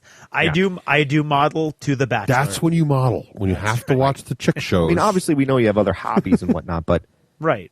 I mean, would you say to other people out there, if you didn't have all those things, they too could be prolific? I would say that everybody could be more prolific if they weren't playing Mass Effect to their conclusion or Latro all the time. Yes. Right. Yes. Right. Ross, you have any thoughts on that? No, I think the big thing is if you want to have more, do more of the things you like, I think the fastest way to find that time is to cut TV out. I watch most of my TV time is really video game time. And if I wanted to be more of a modeler, then I just wouldn't play video games, but I like to balance everything out. And so I probably do more video games, but I get less modeling done, which is to my detriment because I wish I could do modeling too. So, but because one of the things I would like to do is a video game, but I block that out. I say, okay, I'm going to video game tonight, and instead of watching a show, I'll play a video game. So that's how I find that time. And then the other trick I think is have the established gaming night once a week, right? So that your family and everybody can coordinate around it. Because our kids are doing things now. They're getting to the age now where they have things to do. They've got swimming. They've got taekwondo. Actually, let's pause there because that segues into the next most commonly asked question, which I'm going to throw to Russ. All right. Okay. The question is, how do you guys get in all that gaming time with wives and kids? Well, and so kids are busy. They've got swimming. They've got karate. I find it's funny. I have one day a week, Tuesday night, that I have dedicated to, I'm not in the house. I'm out. I'm doing gaming, and that's how it is. And we schedule around that. So when we were looking at getting the girls in the taekwondo and stuff, and we're doing that, it's like, okay, well, it can't be a Tuesday night. We just got to figure out around that, and that works great. The only problem is it's not a problem, but I also can very, very, very rarely do anything impromptu. Like whenever the email comes out saying, "Hey, I'm free Thursday night. If you want to get together?" I'm always no. Yeah. Because Tuesday's the night. Now I get a lot of gaming in Tuesday night, but that's how I focus it. So if you want to game regularly and be able to try different games and stuff like that, you want to have a regular gaming night. I think trying to do it impromptu just doesn't work out. And once you let your friends get involved with that too, you'll always have people to play with. So that's what works out. So even if one person can't make it that week, there's always someone else there you can play with. I think too, to be fair to our listeners, we do game beyond our Tuesday night gaming night. I mean, Russ, you and I game with video game nights. So, okay, you've gamed Tuesday night. How are you playing all this Mass Effect? Well, How's the wife not angry with you? Now that works out well for me because Nicole likes sci-fi. So if it's a game that's got a good story and is fun to watch, as well as then she's cool sitting on the couch and reading her book and watching me play Mass Effect at the same time, or watching our laptop and doing that. So and we do that instead of television. Right. So that's how that works. Right. How about the weekends? You go to Christian Game Day? You go to Not very often. Gaming? I do that once a quarter usually, and most of the time the weekend's is family time. I really don't. In fact, I say that all the time, and I get teased about it. I teased all the time about it. Because if it's a weekend thing. Russ's email response is always, guys, weekends is family time. Right. And the grammar is always the same too. Weekends is family time. Right. So I don't do that very often. I mean, it is really maybe once every 2 months, maybe one. I mean, sometimes it gets close to once a month. But when that happens, I start to feel like it's too much because I'm already gaming on Tuesday, so I don't want to spend that much time away from my family. Well, my the other kids. thing, I want to throw in there, and Craig will throw in his 2 cents, is our wives are cool. In other words, I've been gaming ever since I've met my wife. Nicole's cool and understands it's our love. Karen's cool and understands it's our love. So, gaming is our love. We don't do we go golfing? No. No, right. Do we all get together and play tennis? No. Do we all go hang out at bars and watch football games and Monday Night Football? No. Yeah. This is the one thing we do. Yeah. So you hear us talk about it all the time because. And it also helps that at least Nicole and Karen like games too. Right. So and Tuesday night, it's our poker night. Some guys do poker nights, right? This is our poker night. And no one's losing any money. We probably spend as much money as we play in poker. We just spend it on stuff. We've got cool stuff to show for it. But so in terms of sunk costs, it's probably about the same. But that's what we do, and that's all we really do, except for the video games. But that's a side thing that is squeezing here and there after the kids are asleep. I don't know. I also wonder if it's an age thing too, where we are older. Like you'll notice that if you meet older couples and whatnot, they'll say a younger couple might say, and I'm being hugely stereotypical here, but oh my God, well, how do you let your husband ski all the time? You'll was like. Good. I'm glad he's gone for half the day. Get something done or whatever. Oh, that probably depends on the relationship. In other words, they're just more used to more used to each person being apart for longer periods of time or something. I don't know. I could be wrong on that. Well, there's definitely every couple's got to find their balance, so everybody's gonna be a little different. Yeah, and I think a more established couple is going to be more likely to be able to give each of you a little more time that you need. Right. Whereas when you're in that early stages of a relationship, and it's more like where are you going? Where are you going? Where are you going? This is turning into Dear Abby. It is. I think we move on. It is. Remember that your thank yous should be sent out 3 days at most after the event. Right. Yeah. Well, no, I mean, I think it's an answer if somebody's 23, they're like, God, how'd you get all that gaming time? I think it's just because we're older. Okay. And that interestingly segues into another question, Rafe, that I'll throw to you. Okay. How do you get such a great gaming club? Russ Wakelin. What? That's my answer. What? Wow. No, I mean, we get that question along, and I really think it has to do with having a strong core of gamers. So you're out there in the world, you want to get a gaming club like we belong to and have all these friends. How do you do that? Well, you got to find a Russ Wakelin, you got to find a Craig Gallant, you got to find a Rafe Granger, a Dave Farr, a Ragnar, a Brian, an Indy, a Shifty, an Andy, and a Blake, among others. Ian got shafted on that because he got pronounced as an indie. I always try never to name all my friends because I'll screw up. Yeah. I know. Or you'll forget somebody. Yes. Yeah. You I'm going to call these Ian guys Indie from now on. Show up every Tuesday. Rain or shine, doesn't matter. Doesn't matter what you're playing. You don't have to talk about it. Well, when you've got a core of gamers that are going to be there, that establishes a great gaming club. That's my theory. Yep. And don't be afraid to start small. I mean, that's how you do it. And then you just That's what I meant about have a Russ. If you have just 2 people that show up every day at the same time and play something for, 3 months in a row, you'll get a third. And the cool thing about the gaming store is you do have to be a little open to meeting new people. And then when you're at a gaming store, you'll meet other people. So you could certainly play in your garage, and a lot of people do. The only problem with the garage is, or your basement or whatever, is that it's hard to meet new people and grow the gaming club. We've met a lot of great people by just hanging out at a store and playing, because then all of a sudden someone else sees you, like, oh, you guys play Grind? I like Grind, or you play War Machine or whatever. And then now you start playing in 3-player games because now you can play with them, and then now you get a slot for a 4th player. So someone else is walking by, hey, you want to try this strange game out? And you get another person in, and pretty soon you start meeting people, and if you don't click with that person, fine. Yeah, but if you do click with someone, then invite them. If you don't click with that person, they haunt you forever, and they stumble around, and they stand over your shoulder while you're trying to play a game, and they these are the try hazards. to make jokes that aren't funny. These are the hazards. I mean, you know what? That'll never happen in your garage, folks. Well, no, I think it does, because my argument is you just need 2 committed people, because that's why Breakfast Gaming Club works. It doesn't work because I'm holding it. It works because Brian and Spence come every weekend that they don't have some other plans. Right, but would you have met Brian if you weren't going to the game store? No. Right. Well, actually, I kind of met him out in the business world, too. Well, but I think that wasn't well, anyway. Yeah. But once that happened, I think the other players that come, Dave and some other players, and last week it was just Dave and I, so it's not just Brian. But people know people will be there. Yeah. Cool. Right. I think it is. It's just you've got to be committed.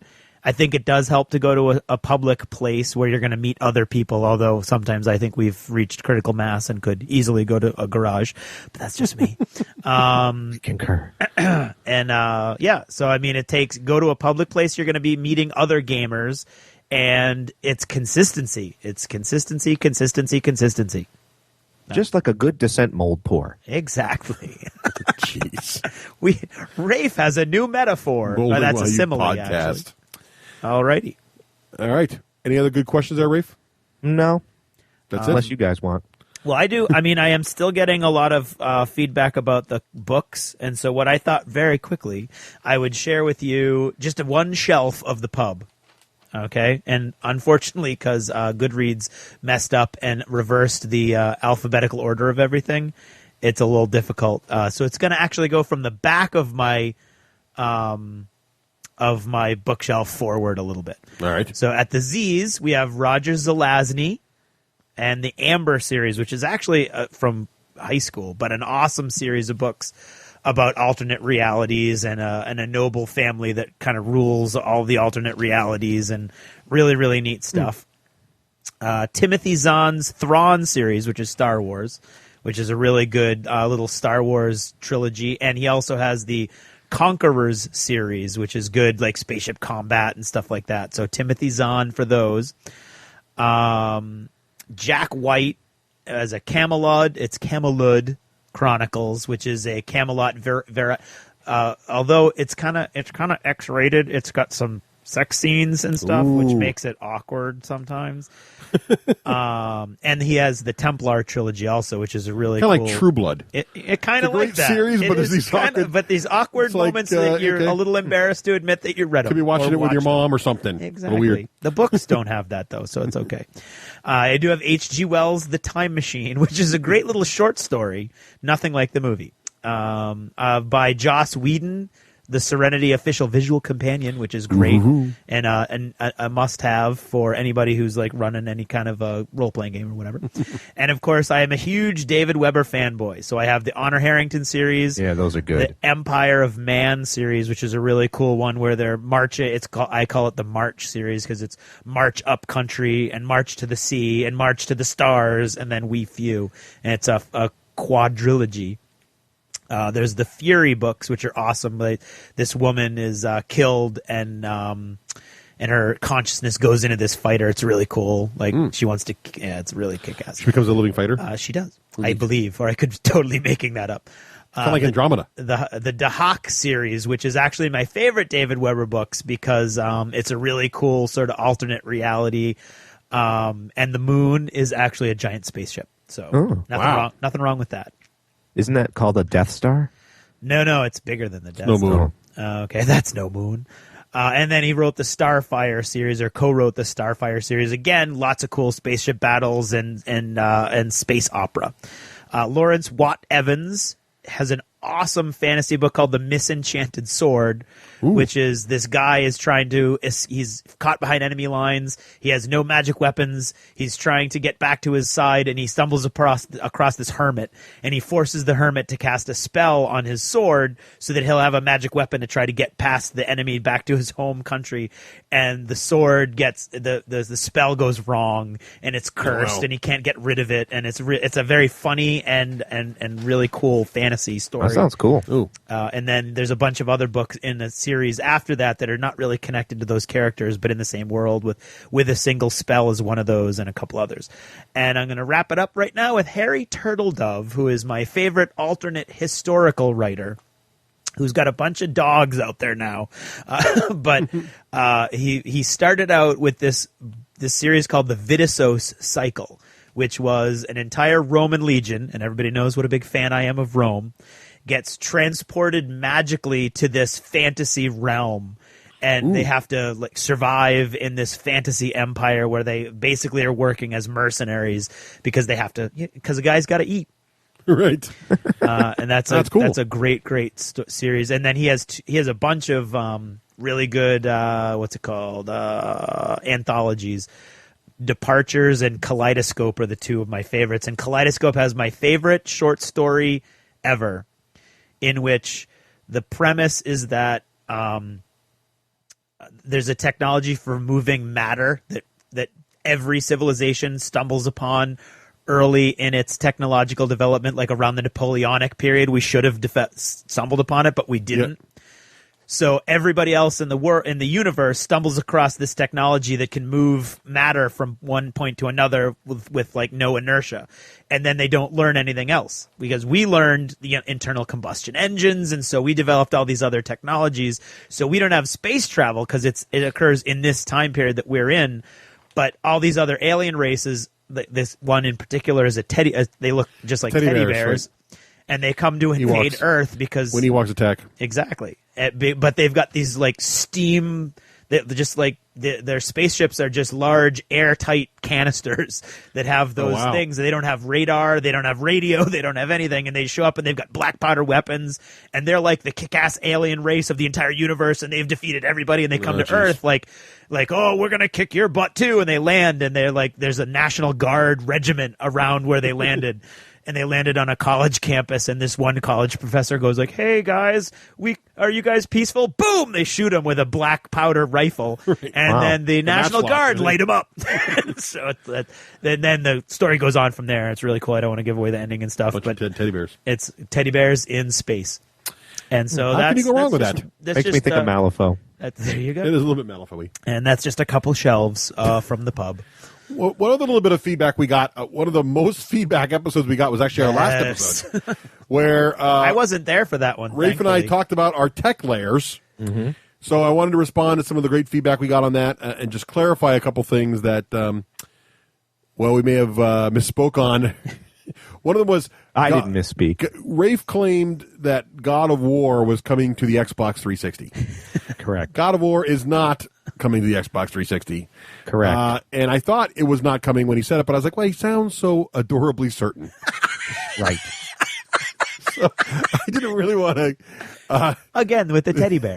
So what happened there, Rafe? Why did you think that God of War was getting coming? BioShock. Yes. I see the God of War logo promotional item on the bench of GameStop.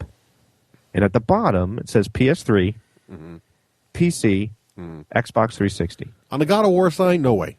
Well, I could have swear. I think clearly it doesn't say that. And I say to the guy, God of War for the 360? And he goes, yeah, they made it. It's coming out. I'm like, really? Are you sure it's not? Are you sure it's God of War with Krios? Or are you thinking of some other game that you're confusing with God of War? It could very easily be some other game. Well, at least he's honest. Okay. Absolutely, it could be that. All right. It probably has to be that, because why would the GameStop Probably guy? does. You're probably thinking like a Dante's Inferno or something. Maybe. Which looks a little bit like God of War, but it's not God of War. Yeah, doesn't it could sound be. anything like God of War. No. Yeah. All right. But so- here's what I've learned. Yes. I've learned a lot of things as a podcaster. Boy, do people feel strongly about HDMI cables. I know. Some angry emails that made me happy I wasn't in on that segment. That was funny because that was so. Rafe commented, and you would have become unhinged if would you have. heard me say what I said. So what did you say, Rafe? Why don't you give him? Well, the I quote? said, Well, here's what I said, and I'll tell you what my goal was.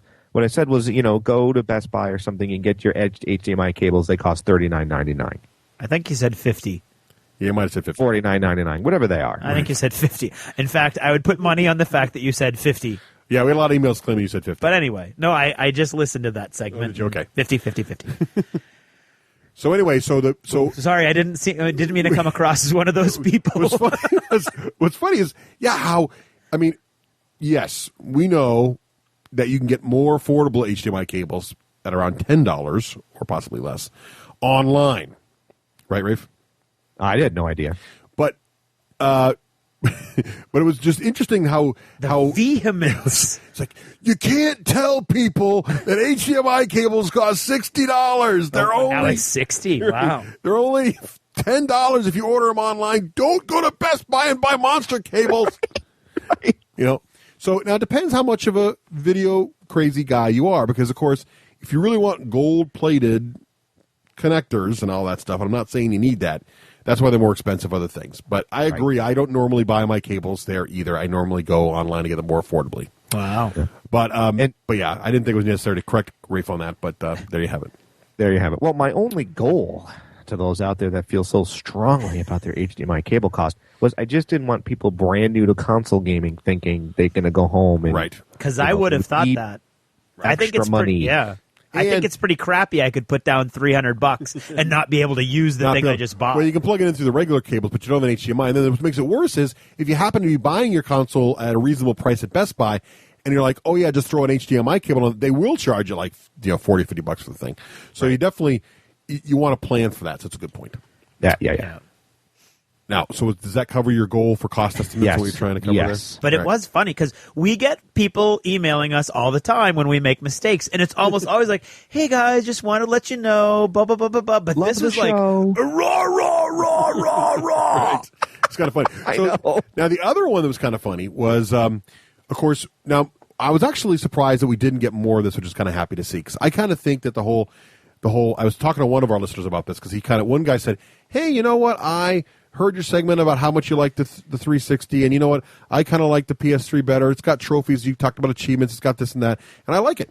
And I said, "Well, you know what? That's cool. I told why don't the Blu-ray thing, and then I said, but I think the fanboy thing's dying down because I was at Best Buy or GameSpot the other day picking up a game for the girls, and there's a guy standing next to me. He sees him getting 360. So he goes, "Oh yeah, I used to have a 360, but now I love my PS3." And as he says that, he goes to pay the cashier. His shirt rides up on his arm, and he's got a Gears of War Lancer tattoo on his forearm. Now, Gears of War is exclusive. He goes, I see like his, Gears of War is best game ever, but he's got his PS3 now. So, I think the fanboy thing is starting to die down a little bit. But even then, after I had that nice little conversation with another PS3 owner, I get another email from somebody's like, I don't know how you can consider yourself, you should know more about the video game industry before you talk. If you think a 360 is better than a blah, blah, blah, blah, blah, boom, boom, boom. And I kind of calmed them down, and we had a happy ending. But I was just like, you know what I learned? I learned that you video game fans are rabid compared to war game and miniature gamers. Well, I don't know, because I think the GW privateer thing can sometimes. Yeah, but we have never gotten any emails like that, and that we've done well. There was the one situation, but other than that, we're not even going to dignify that with a response. But my favorite one. Yes. Was from a listener who will simply call his name is our Sony Mole. Right. We're not even gonna tell you where he's from. No. But he sent us an email that is pretty much irrefutable. He works for Sony. And he loves his PlayStation, but he did say, I agree with you, my first console I would have chosen would be a 360 also, which I thought was great. But then he went on to extol what he likes about the PS3 in a very, reasoned and not like, fanboy way. Which is great, and you can do a lot of great things with the PS3, as we I thought we mentioned in this segment. But I thought it was interesting and great. So thanks for him for taking the time out of his day to let us know about all the cool things Sony's working on that we can't reveal here. And so that's great. So that's cool stuff. So thanks again for all the feedback on that episode. We had fun doing it, and I'm sure we'll talk more about our tech in the future. And I think that is probably all we have about listener feedback. Anything else you want to comment on? No. All right. I just want to thank all of you for making all of this possible. Thank you very much.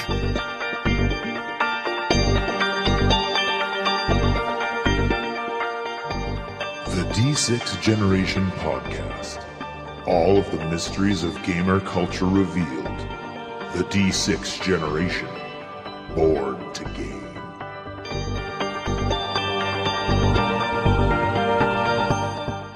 TheWarStore.com, bringing war to your door since 1999. The War Store offers the best prices on the net and features such products as Games Workshop, Privateer Press, Sable Designs, Flames of War, and many, many more. Order at TheWarStore.com, that's TheWarStore.com, or call 631-765-0047. That's 631-765-0047.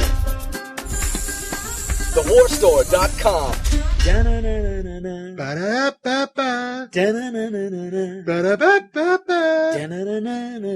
I'm Rafe Hollywood Granger, and this is the Hollywood Minute, brought to you by Kish, for Chris Weave, for years of gaming fun, and for the D6 Generation Podcast for getting me into games again. Warjacks rule. Thank you, Kish. So today's topic is discussing the urge to buy. When you get all excited thinking about that next big purchase, so you're on Board Game Geek and you're looking at all those animeeples, the bits, the beautiful cardboard layout, or maybe you're on FFG and you're looking at the campaign aids for that game you're going to play on Sunday for Warhammer Fantasy Roleplay 3.0. And you see that forum thread about the new GM screen, and will it be made out of that nice, thick cardstock? Or you're reading Game Informer magazine, and you get that goosebumpy feeling hearing about how Mass Effect 2 is coming out, and Bioshock 2 is coming out, and Sam Fisher's new exploits. And then the Signar book is out, and soon will be Kador's new Soldiers of War. You've placed that order for Rune Wars, and your mini purchase is on its way and soon will be shipped. Your heart quickens, your brain activates, you fantasize about all the cool things you're going to do when that package arrives. I'm still hearing those little Huey choppers going whoop, whoop, whoop, whoop, whoop, whoop, whoop, whoop in my closet for the Vietnam soldiers for Flames of War that I bought. You're ramped up, and you haven't even bought anything yet. You're just thinking about making your new purchase. Did you ever wonder why? Why is shopping or buying our games so much fun, so exciting, so rewarding? I mean, we can ask women this. They know this. They buy all their makeup. They buy all their shoes. They buy all their clothes. But for us, it's games. Again, I don't have all the answers. But here are some of the things that I've thought about. Yeah, it's fun to reward yourself with a little goodie now and again. I mean, you're the only one that knows what you really like, and when you buy for yourself, you don't have to explain it to anybody else. You can just go out and get those darn gut-shot figures that you've always wanted because you want them. And it's fun to plan what you're going to buy next. Do I choose Colonia or the new Cador Force book for the month? I don't know about you, but I was that kid who would save his best candy from Halloween till the bitter last. Even to this day, I read the comic that I most want to read, I save it till last. I don't know, there's something about the anticipation of it, I guess. And science seems to back this up. I guess the brain produces dopamine in response to purchasing, or even more interesting, in the anticipation of purchasing. Okay, but as with everything with science, you can go one level deeper. Why? Why does the brain produce dopamine when purchasing? Or viewed differently, I like to think in terms of evolutionary theory. What evolutionary purpose does the brain have in creating chemicals that provide pleasure, serve, when buying things? Well, I guess scientists have studied rats found that dopamine was increased when the rats explored new areas of their maze. Okay, so maybe it encourages young caveman Rafe to get out of his cave and explore over that ridge to find the mother lode of yams growing in a field. This promotes survival, of course. And now, coming full circle, it explains why modern-day Rafe thinks playing farming and economic games is Jimmy Django. It's all just down to evolution, baby, and the pleasure center of the brain. So go out there and explore. Search for that new game. Get that new game. Open the box. Sniff it. Pull the rule book off the top, and now that's Jimmy Django right there. Remember, you can follow me at my blog, jimmydjango.com, and follow me on Twitter at the D6G Hollywood. Well, that's my story.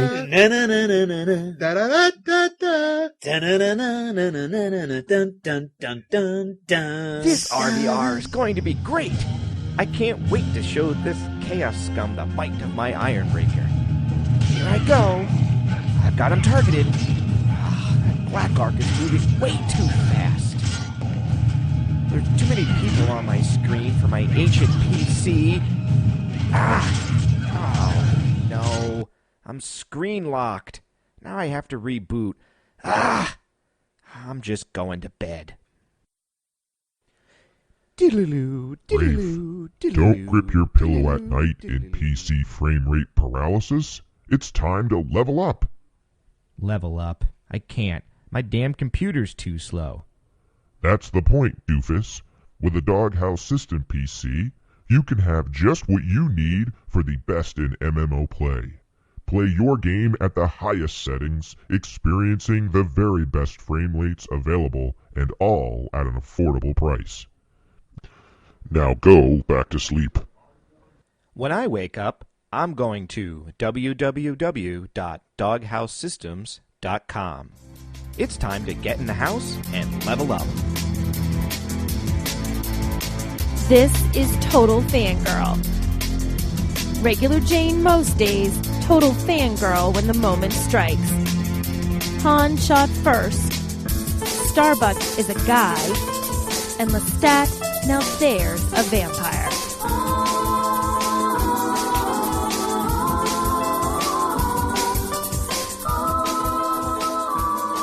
Hey everyone, this is Nicole Wakelin, your Total Fangirl. You can check out my blog at www.totalfangirl.com or follow me on Twitter at Nicole Wakelin.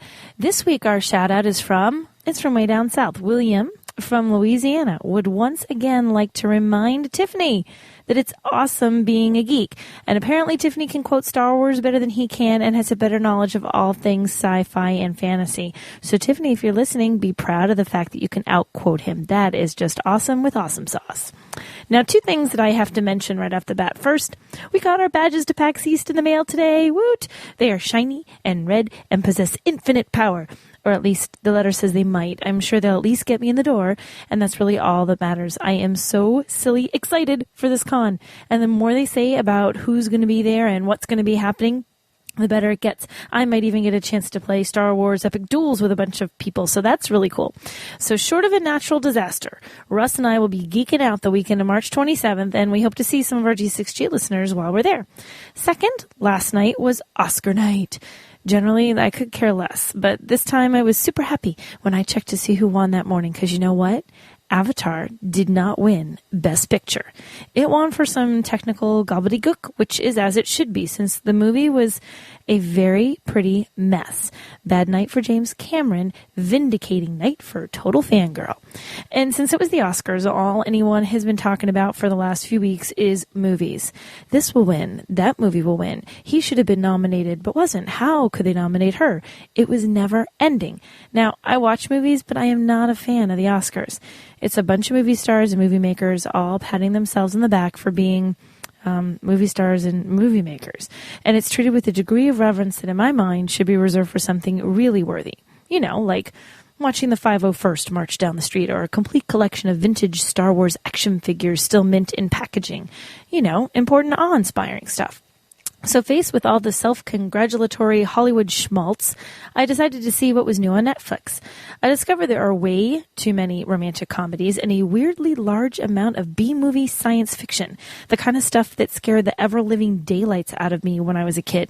Definitely not traveling down either of those roads. And then I found a movie that I should have watched a long time ago, but somehow I just had never seen it. Shaun of the Dead. We downloaded it and laughed so hard we kept having to rewind to hear the bits and pieces that we missed. I will never again view a collection of old LPs as just useless dust collectors, but instead will recognize their power as certified zombie-killing implements. I also found a movie that a listener suggested a long while back before it was available in the U.S. It's called Let the Right One In. This movie's in Swedish, so it's subtitled, and I have never been so creeped out by something I could call a foreign film. It was awesome. And that has led me down the horror movie road. I don't like the ones that are just gross for the sake of gross and have absolutely no point other than racking up a body count. Mind you, zombies don't really count as bodies, so the more of those that can be killed in a movie, the better. And before you say anything, Shaun of the Dead totally had a point. Always lock your front door and never choose a bar for your last stand. Next up is Zombieland, which I'll be watching right after I finish recording tonight, if I can drag Russ away from Toy Soldiers. Not the real kind that he normally plays with on a board. It's a new Xbox 360 game, and actually, guys, it's pretty cool. If you're a tabletop gamer, you ought to check it out. After we finish seeing Zombieland, though, I don't know what to add to my list. So if anyone has any good suggestions, maybe a favorite Oscar-snubbed movie that was too awesome for the Academy to recognize, let me know. Otherwise, I may be forced to watch one of those romantic comedies. Ugh. That's all I've got for you guys this week. Take care, and we'll talk to you next time. Bye.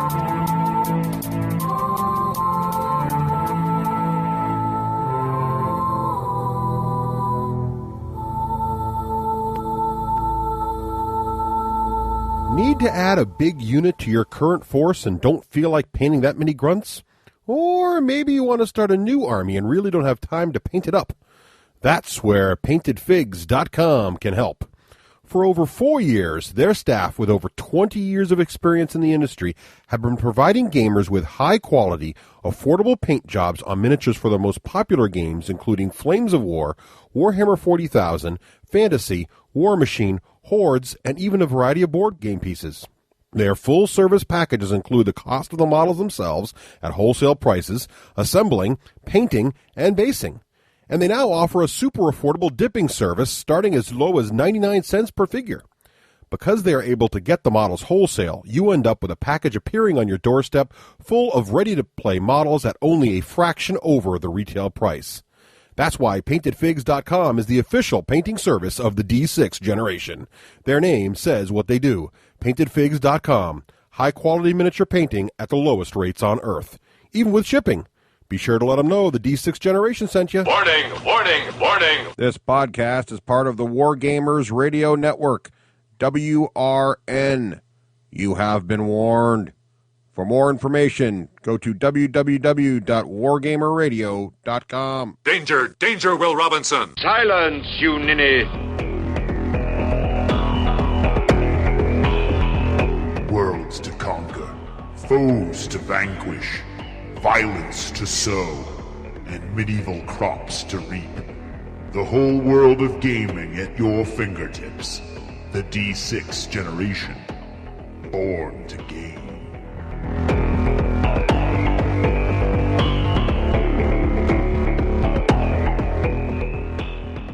Greetings from Myriad Games, your friendly professional game store. We offer a wide variety of family fun for everyone. With our Anytime Open Play program, you can try out hundreds of different games from our massive game library right here in store. And coming this year, our new Game Share program, which works a lot like Netflix, but for all your favorite unplugged games. Our MVPs will have an opportunity to participate in an alpha test of Game Share. So if you're interested in trying it out, sign up today. We've expanded our MVP program, offering steel, bronze, silver, gold, platinum, and titanium MVP memberships. MVPs receive a wide variety of benefits, including bonus Myriad money, access to our new achievements program, complimentary open play passes, free shipping, and much more. The higher your level, the more bonuses you'll receive. For more details, visit myriadgames.com/MVP. Thanks for shopping Myriad Games, your friendly professional game store. Welcome back. Now we review the board game Tomb. Woo! Yay. All right, so Tomb. Now, we've talked a little bit about Tomb here and over there. and over again. And I've owned it for a little while, about a year now. And the game came out in 2008, and it is published by AEG. AEG. Makes some great games, like they publish also Russian Crush. Yep. Game I really enjoy. As well as the new hotness, some people say, Thunderstone. Some people do say that. But we're not talking about Thunderstone today. We're talking about Tomb. Tomb is a game for 2 to 6 players. It is, in fact, a board game with heavy card mechanics. And it is playtime about 1 to 2 hours. You said that's about fair? It says on the box 60 minutes, and I think that's totally a lie. I think if you play with, we played with 6 people last weekend, and it went about 3 hours. All right. Oh my God. Yeah, it's a long game. Yeah, it goes. I mean, it'll go shorter than that sometimes. But Karen and I playing together, it's over 2. Yeah, it's a 2 hour. It's always about it. I would say it's not going to be less than 2. It's not going to be unless less you're than 2. speeding through right. it. Was it fun as 2-player? More on that later. More about that later. All right, so let's talk about theme. Now, the theme of the game is basically you are a mercenary captain building a party to raid the tomb. Yeah, see, I didn't get that. That's exactly what it says in the book. Okay. So the idea is you're going to be hiring a band of adventurers, and you're going to start in the end. You're going to hire these people, and you're basically going to do a dungeon crawl. You're going to send your band of adventurers in there. You're going to try to get loot and money and XP. And then you're going to try to, at the end of the game, hopefully be the player with the most loot and money XP. So it's not a co-op game. No, it's not. It's not a everybody versus a DM game. You're each controlling your own little band of adventurers, trying to be the guy at the end with the most XP. Right. So this is not Descent. Even though it's a dungeon crawl, it's not Descent. That needs to be stated over and over again. It's not a tactical combat board game. That's not what this is. Your guys are going to die. A lot. And I know you die a lot in Descent, but that's not the same thing. Your guys are going to die and not come back. Right. And you're going to, that's okay, because you're the mercenary captain. You don't carry people dying. What you're trying to do is just build a disposable crew to get your stuff. And when they die, you lose all their stuff.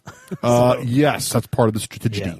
So that's basically the theme. Yeah. And let's talk about what comes in the box. Now, Rafe, did you follow that theme thing? Yeah, I didn't know they were the mercenaries either. Yes. That might make me like the game a little bit more. That's right in the book. So there you go. So let's talk about the books. Let's talk about the components. I only listen to books on tape. See, I can't. I don't read books because I don't read all these books. I'm too busy reading rule books. Yeah, I know. Good point. All right. So let's talk about. So the board is Do you actually think they make rule books on tape? No. It's maybe for blind. The people. components of the game are actually very, very nice. I like them. It's very solid. The board is very nice. It's a very nicely done board. Exception. Yeah. Double-sided. Yep. That's cool. And the artwork is great. Artwork's great. And what you got really with this board is 2 different dungeons you can play on, or tombs. One is sort of a basic tomb, and is going to have a shorter play time and is easier to get to grips with. The other side is going to have a longer play time, a lot more advanced stuff for a more involved game. Yeah. In addition to the main board, you're also going to have an in board, which is where the heroes hang out, where the decks of cards go, and that goes atop next to your board. And then you're going to get this nice little bag, which is going to hold the 84 character standy tile thingies. Now, Don't like those at all. I'm not calling them cards because what they really are is they look like little guys you stand up in like Candyland type thing, a little bigger than that. You don't stand them up. Yeah, you do. That's what little bases are for. No. It comes with 40 character stands. Why would you do that? Because that way you can read the backs better. That's what I do when I play. So I stand my guys up right in front of my... I just put the cards down. Oh, you're taking all the fun out of it. No, so maybe that's the problem. So basically what happens is you stand your little guys up in the inn, and they're standing around, milling around like adventurers. And they're not guys. They're cards. Russ can call them whatever they want. No, they're cards. Right. They're the cards that you stand in the plastic stand. Right, exactly. Like you'd see with... but they're not like card cutouts is what I'm saying. No, they're the square, rectangular cards. Yeah, like old board games used to have with the guys that stand up. So instead of a miniature, you have a little card. Right. But not even that, because you're not moving those little cards around. You're just moving your little token that says your party. Right. So these guys are the guys like they used to be the game cards and talisman and stuff that move around the board. That's what these guys are. So it's 84 of them, and you don't start with them all. You throw them in a bag. Okay, mix them all up. I don't like this at all. Okay. No way. Hang on. Then you get not the review, the character stand up. I understand. We'll come back to those in a bit. Then you have party markers. Now this is what Craig was talking about because on the actual game board in the tomb, what's going to happen is you're not going to move all your little characters around. Your character's going to go in your party in front of you, the player, and you're going to have this one sort of brightly colored card that indicates your party. Yeah. Okay. And that's going to be where the party is standing at all the time. And there's 6 of these because it's up to a 6-player game. My complaint here is I think the artwork's nice on them, but some of the colors are kind of close together. And it's a little frustrating in a full-player game to kind of tell the difference between blue and purple. It's very generic to me. Yeah, it'd be nice. It's the same image on every one, and it's just the color of that the could have been background. nicer. I think that was because we're old. I think it's a missed opportunity. No, because there's no reason that has to be a two-dimensional thing in a stand. That could be like a really cool little miniature of a bunch of guys all huddled together or something. Yeah, they might be trying to keep the cost down because the game's not super expensive. So that'd be part of the problem, too. This is not like the $80 game. I did not look up the MSRP. I forget, but I want to say it's like 60. Or maybe I'll look it up. Thank you. Yeah, why don't you get on that? Okay, so that's that. Now that's what I do during these things. I surf the internet. Yeah, well, you didn't find God of War, did you? No. It's funny you should mention that. I've been trying to look at what I might have seen. So anyway, so you get the party markers. You're going to get 40 of these character stands for standing little guys up. Apparently, some people don't use them, but I think it's kind of cool. You also get 4 decks of 25 cards each, and these are the spell deck, the prayer deck, the item deck, and the tactics deck. So these are the cards that are going to give you special abilities. The spell deck gives the magic spells for spellcasters to cast, the prayer deck for clerics. The item deck is going to be your armor and your swords and all that other stuff. And the tactics deck are the nasty little tricks you can spring upon your friends and enemies during the game. So those all go in the inn also. They stick in little piles in the inn. And then you get a really lot of the crypt cards. You get 200 of these crypt cards. And these are the cards that are going to have monsters on them, traps on them, and treasures on them. And these are the cards that are going to go into the tomb. So when you enter these crypts, you're going to reveal these cards and see what you're going to end up fighting. You also get 21 tomb dice, they call them. Very neat. And these are 10-sided dice, right? Yep. But instead of numbers on them, they're going to have some number of axes on the sides. I believe green is 1/3, blue is 50-50, and red is 2/3. Right. And the game is success-driven. So you're going to roll these dice, and you count up the number of axes you get, and that's going to dictate how well you swung or whatever, just succeeded in your task or whatever. The different colors, as Craig mentioned, changes the percentile of seeing, the percent chances of seeing an axe, and different characters have different abilities and different colored dice. So that helps you how the characters are very more simple. more It's a very nice, simple combat. a nice mechanic. Right. And then you get a bunch of wound tokens, 48 of them. So then that's used to mark who's hurt and who's not. Yeah. So that's it. That's what comes in the box. So let's talk about setting it up. Rafe, how's your quest for cost coming? Well, much like a squirrel looking for a nut. Okay. I got sidetracked by Board Game Geek ranking Agricola number 1, Power Grid number 5, Le Havre number 7, and Descent's not listed anywhere. That just goes to show you how poor some of the Board Game Geek ranking system actually is. I guess so. All right. So But anyway, keep going. moving So right still along. searching.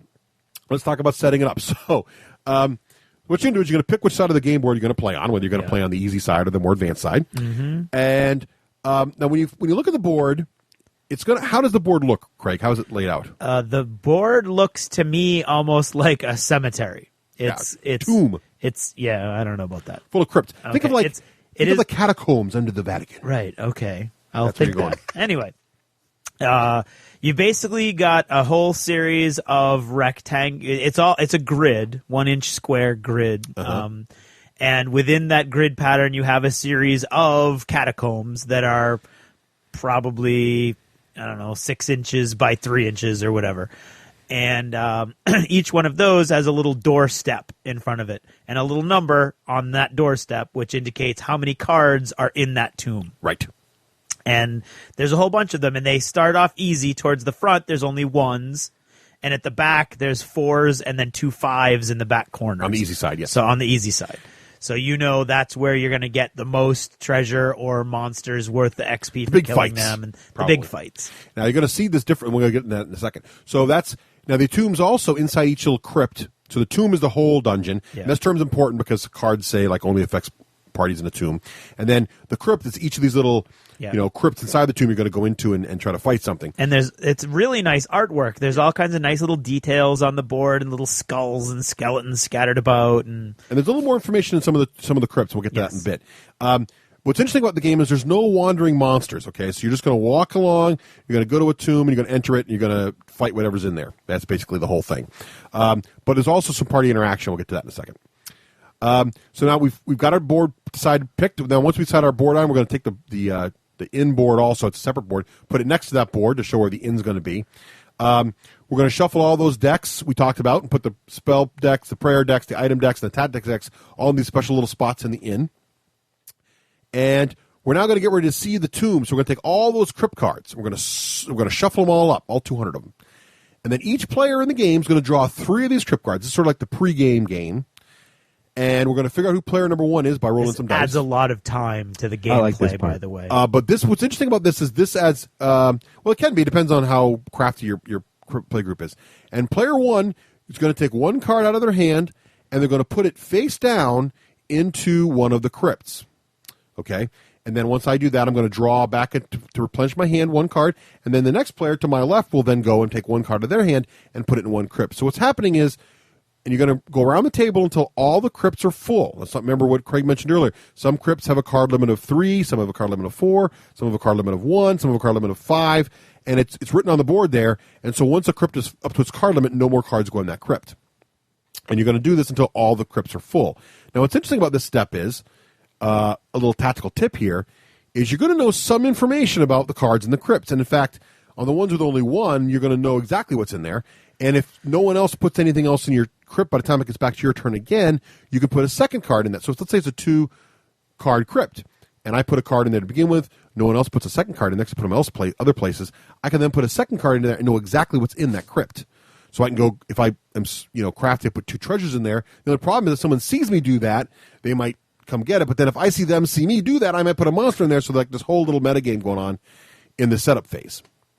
Which just adds more time. Yeah, it's part of the game. It's a big part of the game, actually. Now, of course, you could also, some players don't like that, and they shuffle all the cards up and throw them in there randomly. This is the part of yes, that's exactly what Karen and I And do. if you play it that way, I think a huge chunk of the tactics of the game are gone. I don't think Karen's playing this game for tactics. Yeah, but that's perfectly fine. So the game's at 2 levels. You can play it tactically, and you can play it just fun with whatever, go and crawl a dungeon. So that's that part. And the last phase is actually called in the book Meet at the Inn. Yes. So now we're going to fill the inn with the wandering random adventurers that we're going to be able to hire for our group. So what you do is each player is going to draw 5 characters at the beginning of the game. So 5 of these little cards out of the bag. Yep. These little standy guys. Yep. You're going to look at all 5 of them and decide which one you want to keep as the first character in your party. And the rest of them go standing up at the little stands in the inn. So they look like a bunch of heroes mulling around the inn, having beers and waiting for something exciting to do. Let's describe what these little hero cards look. So on one side, there's a nice little art picture of the character and their name and their class. So it'll be like, I can't remember anybody's names, but Fred the Paladin or whatever. Oh, that's a great guy. Right? And Zartok. Zartok is that guy stinks. He's the one that stacks up, right? Yes. Yeah, every guy's different in there, except for Zartok. There's multiple copies of him. Yeah. And if you get more than one of him in your party, they kind of multiply in power. It's kind of funny. So what's on the back of the character card, Craig? What does that look like? That's actually really cool. It's got a little picture of the guy, and then it has his stats, and that's how many dice he's going to roll for each different thing. He has the attack stat, skill, which is generally like how good you are with traps and things like that. Kind of like your rogue ability. Exactly. Magic, your magic skill, and your holiness skill, which is your clerical ability. And then at the bottom, it's going to have how many wounds you have. And then any special rules that apply to your character. And then any special rules. Many that of them apply. have really wacky almost all special of them have some weird special rule here or there. Right. Sometimes it's a one-off thing. When you recruit that guy, you get 2 items. Other times it's an ability that they can try to do every time they enter a tomb. Other times it's something that always happens. Right. I had a character that every time she entered the tomb, I could look at one tomb card anywhere in the crypt. Yeah. So you kind of have to learn where things So this are. takes a lot of time too. Then.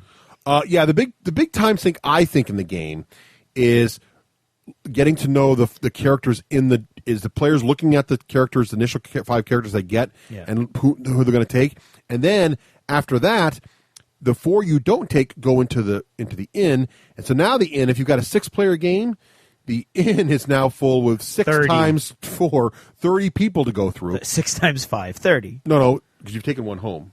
Right, 6 times 4. 6 yes, times 4, right? Yeah, that's not 30 though. No. Yeah. So whatever that is, email that to Craig. That number of characters in the inn, you got to look at. So if you're really going to be diligent, look at every single person before you go. You got to look through all these characters. Now, in a smaller game, it's less. 24. Thank you. Now, what we do just to help out is the calculator. We group them. So we decide that in our world, all the fighters like to hang out at one table, and all the wizards hang out on another table, and all the rogues hang out. And there are little tables on the marker. So the game's keeper at work. So we stand them all That's together, right. and that way, because what ends up happening is you're building your party. You're like, okay, got a fighter. I really need a cleric. What clerics are available in the inn? Oh, here they are over the corner. But that doesn't happen at the beginning of the game. So at the beginning of the game, you get your one guy, you put the rest in the inn, and then comes the hard part about figuring out when you recruit. Just really quickly, all those stats are just how many of each color dice you're rolling. Right, it's real That's simple what to the understand. stats are. Right. And you know that, what is it? Green is worse, blue is Green better. is worse, and red blue best. is better, red is best. Right. So the guy with the most red dice is the bad dude, the kick butt guy. So let's talk about the game turn, because in your turn, you're going to be able to choose to add more people to your party or other things. So basically, you get a free action and a standard action each turn. And that's it. That's it. Now, the free actions are really pretty simple. They cost you nothing, but you can basically redistribute your gear so you can move all your stuff around. So if one guy's got a helmet, you decide to give the helmet to another person in your party. You just that's Now, your free can you action. do that with spells and prayers? No. Spells and prayers are linked to the caster once they're used. You sure about yes, that? but they're not linked until you use them. Okay. Yes, I'm pretty sure about that. 80% sure. Uh-huh. And then you can also, if you happen to be standing in the inn, if your party marker's at the inn, your free action can be everybody gets healed. Boom, which is nice. Now, can you do both? Can you redistribute gear and you all get healed? I don't think so. I think you only have one free action, but you may not. You may be able to, but that normally doesn't happen. But anyway, so normally you redistribute gear on the two. Right. But anyway, so that's that. So now, next thing you can do after you decide if you're going to do a free action or not, you can now do your standard action. Now, quickly, I'm going to go through all the standard actions. Then we'll get into more detail on the ones that are more complicated. The first standard action you can do is act, which is kind of lame, but it's just here for completeness. That basically means if you have a card in your hand or a character ability that says, for an action, do this. This is what you do. Turn. Right. So you're going to, in place of taking your standard action, you're going to do whatever this thing is. So it means it takes a whole, for instance, a magic spell might take a whole turn. So that's your only action that you can do, but then you get to do whatever it says, like teleport to any part of the tomb. Right. There's a tactics card, for example, that if you've got that says assassinate, you basically hire an assassin to go kill someone else's member of their party, and you can play that on them as your turn. That kind of thing. The other thing you can do is if you happen to be standing in the inn, your party's in the inn, you can draw. So that means you're going to draw 2 cards from any of the 4 decks in the inn. So you can choose 2 from the same deck, or you can take 1 from 2 different decks. So you might choose a couple of item cards to get some good gear for your party. You might choose a new clerical spell for your cleric to use, or some of those tactics cards, which is do really crazy over the top things. Yeah. So that's drawing. So one of the things you're trying to do is with your time is how long do you stay in the inn and get some good cards for your party. The other thing you can do as an action is you can heal. Now, you can heal in the tomb if you want to, as long as you have a cleric in your party. And how that works is it takes your entire action, and what you're going to do is you're going to look at the cleric's holiness stat, and you're going to roll all the dice it shows. So if he shows he's got 2 blue and a red, you're going to roll this together. And for every success he gets, every axe that shows up, you can heal 1 wound anywhere in the party. Right. So that's a great way if you're a little beat up and you don't want to go all the way back to the inn, you can heal up in the middle of the dungeon that way. Good reason to have a cleric. Back the holy hands of healing up. Yes. Did you go over how you get wounded? Not yet. We haven't gone to combat yet. We're just going through the standard actions. But I need to know. That's okay. Don't worry. We're getting there. Oh, but I need to know now. No, you can't You know fight yet. monsters, and that's how you get wounded. Yes. Okay. See, that's all I need. Good. Or you get wounded by a trap. Yes. So now the next thing you can do as an action is you can move. Your cards have hit points? Yes. Okay. Keep going. Yes. As Craig mentioned earlier, the cards all have hit points down at the bottom. So now you can move. So the basic speed of your party, I believe, is 10. It is 10 plus or minus the bonuses that your characters and their equipment give you. Right. So as soon as you put someone in plate mail, it might say -2 to your party speed. -4, actually. Or whatever it is, yes. It's brutal. So, but then there are some characters that give you +2 speed. Yep, So you can have higher than 10. You can. Or much lower than 10, depending on what you load out with. Because your party is basically only as fast as the slowest member. Yep. And as the Fellowship learned. Yes. Moving is very simple in the game. You basically count out the number of squares you want to move. You can't move diagonally, and you can share spaces, so it's okay for two parties to stand in the same spot.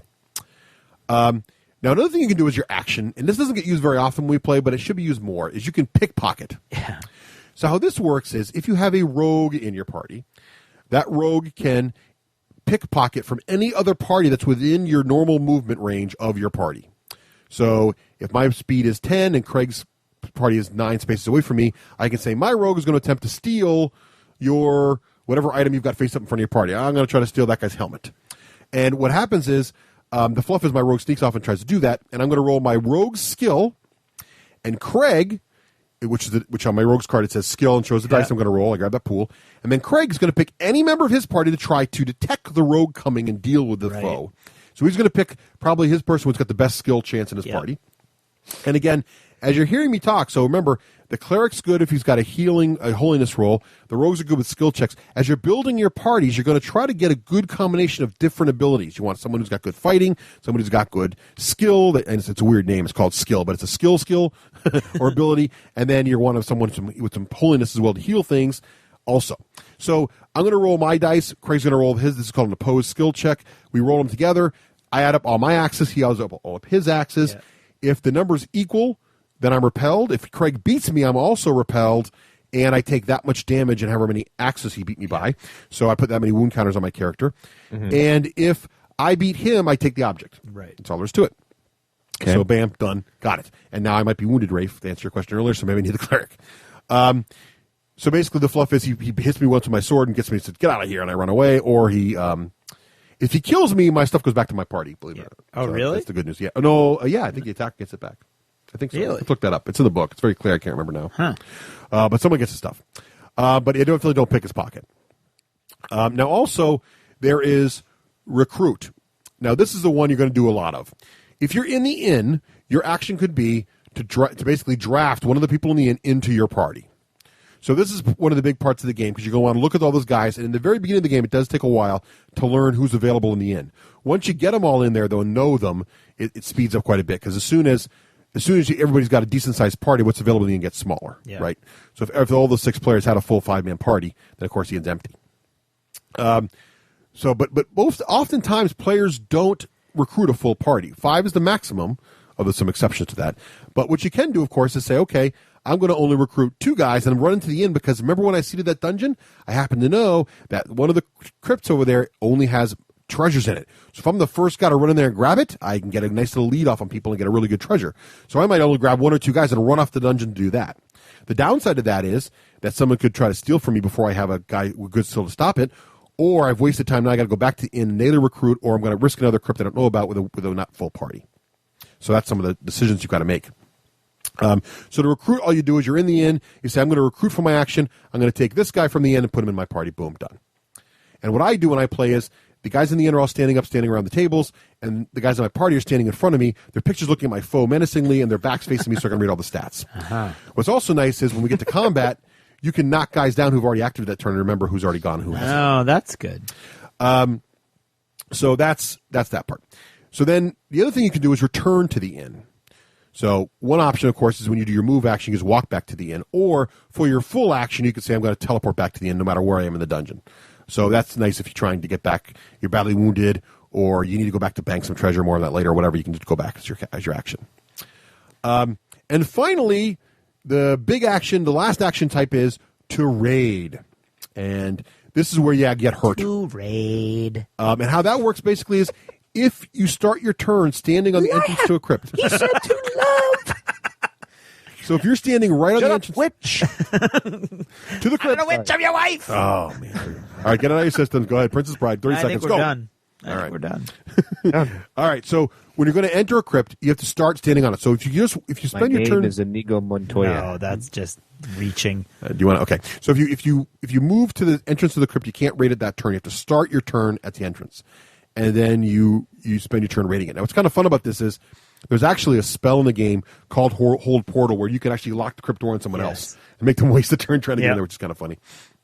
There's also that charm spell that makes it so they have to go to a different. Right. You can choose the crypt they have to go to. They got to go there first. I screwed Joel, and that was hilarious. Because that's another good one when you see the dungeon. If you've made a crypt full of nasty monsters, you send them off to that one. Yeah. And that's a nasty one, too, because if you chose to run into the dungeon real quick with only 2 guys in your party, and then someone charms you to go to a deep one, now you got to go all the way back to the end, recruit a good party. It's a pain in the butt. So anyway, so the big part of the game, though, is the raid, and this is where the center of the game takes place, and how you make the XP. So what I just described is all the actions you can do. That's the whole game. But raiding is the key. So when we're going to raid, what happens is we start on the door, we say, I'm going to go in. Now what gets exciting is someone's going to be the crypt master, which is not you. Nope. So you're going into the crypt. You look at the crypt. On the crypt entrance, there's either an L or an R. If there's an L, the player to your left is the crypt master, and if there's an R, the player to your right is the crypt master. The crypt master takes the cards in the crypt, and he looks at all of them. Right. So here's another little tip. The crypt master now knows what's in your tomb. So should you fail to finish, he's going to know things about that, and you may not be if you didn't get to the end, which is kind of neat. And he's going to sort the cards in there into 3 little groups. First, he's going to take all the traps to one side. He's going to get the monsters together, and he's going to get any treasures together. Now, in small tombs, there's not going to be all 3 different types, but in larger ones, there may very well be all 3 different types. Yeah.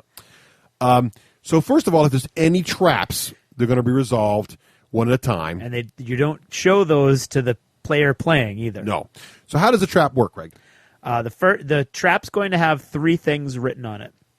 First is how many characters can try to disarm the trap. Mm-hmm. It's just going to say characters with a number.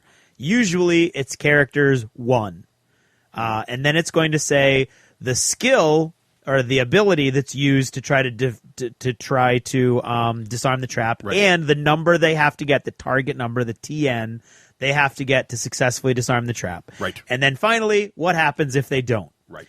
And when, if Russ is playing and I'm the crypt master, I'm going to look at Russ. I'm going to say 1 character can try to disarm it, and he needs skill, and that's all Russ finds out. He doesn't tell me the number I need. No. So I don't know that I need skill 5. I just know I need skill. Yeah. So if it was like an exploding ward, it might be I needed magic, but it's not. It's skill. So it's probably. So I'm probably going to pick the guy in my party who's got the best skill. Right. I look at that guy, and now if it was more than 1 character, I can add their skill. You dice add them together. all together. So if I got 2 guys with skill, and he said I can use 2 people, I add up all their skill dice in one big pool and roll them. If it's 1 guy, take all the skill dice he gets, roll all those colored dice, count up my axes I get, and I say, okay, Craig, I got 4 successes. Yeah, and I look at it and go, oh, didn't make it. Right. So if I beat the target number, I get to take the trap card. I've defeated it, and I put it in my bank because on the bottom there's an XP score. Yeah. So I get some XP for defeating that trap, which is that victory would be points. experience points. Right. This part's cool. If I fail, the bad things listed on the trap happen, and the trap is discarded. Yeah. But I don't get the XP for it, so it goes out of the game. Right. So so for another party now, the trap's out of the way. Yeah. But I take and the results could be anything. It could be take 2 wounds. It could be die instantly. It could be your whole party's teleported who knows where. Yeah. There's an awful one. Well, there's one where as many people in your party as want can try it, and it takes attacks and skill, and it's 7 and 7. Right. And if you fail, you immediately get kicked out of the dungeon, but have to try to get into this dungeon again before you can do anything else. So it's crazy. It can trap. Well, the trap is destroyed, though. No, it's not. Oh, it's got a special rule? Immediately put back. Oh, wow. Yeah, nice. It's crazy. So you need the right skills to go take that one out. Exactly. So and yeah. So what happens? You always have that option when somebody says there's a trap. You can flee from the trap. I think. I don't think you can flee the trap. You can flee the monsters, but I don't think you can flee the trap. Okay, I thought so too. I thought what you think is correct, but I was told I could be wrong. otherwise, I checked it, but that's interesting. So that's how the traps work, and that's all there's to it. And if there's more than 1 trap, and I beat the first one, even if I don't beat the first one, as long as I'm not thrown out of the crypt, I can keep going to the next stage. And if there's more than one trap, I got to go through all the traps first. So Craig will say, aha, there's now a second trap. It's magic. What are you going to do? Whatever, yep. If there was no traps, well, you go ahead, Rafe. Right then and there, you go through them? Yes. Not pursuant to what door you're trying to go in? Well, no. It's all You've in one already crypt. gone through the door. I've already You're entered in the a door. crypt. I'm in a crypt. The crypt master's holding a hand of cards that he's taken out of the crypt, right? So the crypt had 4 cards in it.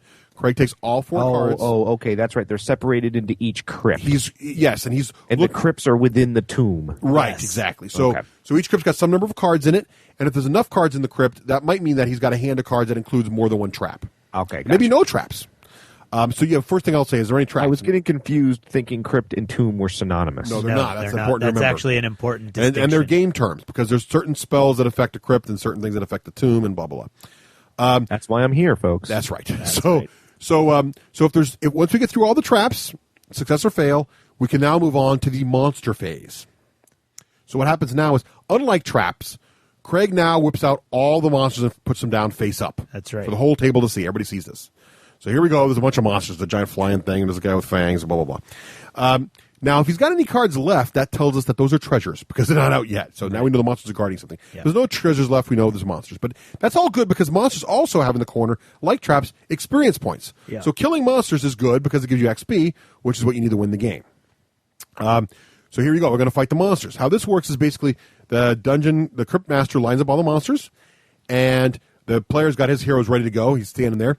And now we're going to start fighting. And combat's pretty straightforward. The crypt master goes first. So unless the heroes have some special ability that triggers when monsters are revealed or some spell that fires early, generally the crypt master goes first. And the crypt master picks a monster and says, I'm attacking you with this giant wing thing. And the raider then, who's the player trying to beat the crypt, picks one of his characters to get hit. So the crypt master picks which monster swings, but the attacking the player gets to choose who gets hit. Sort of interesting. So you're going to want to hit your guy. So this is where you can kind of get the aggro on your tank for all your MMO players out there, because you usually got one guy in your party who's wearing all the armor. And what's interesting too is armor doesn't have any effect in the game; it just gives you more hit points. Right. So there's really only one stat you care about for getting wounded, and it's your health. And then your armor just adds that. So if you've got a warrior who's got 4 health, and he's wearing a helmet, now he's got 5 health maybe, and the helmet might have a special rule that says any hit can never do more than 2 points of damage, things like that. So you get your guy with all that kind of crazy ability on him, and let the monster hit him. Okay. So the crypt master then looks at his monster, sees how many dice pool it rolls. He rolls the dice for his attack value, adds up all the axes, and that's how many wounds the guy that you chose to get hit it takes. Yep. You put that many wound counters on the guy. If it's more than he's got, that guy is dead.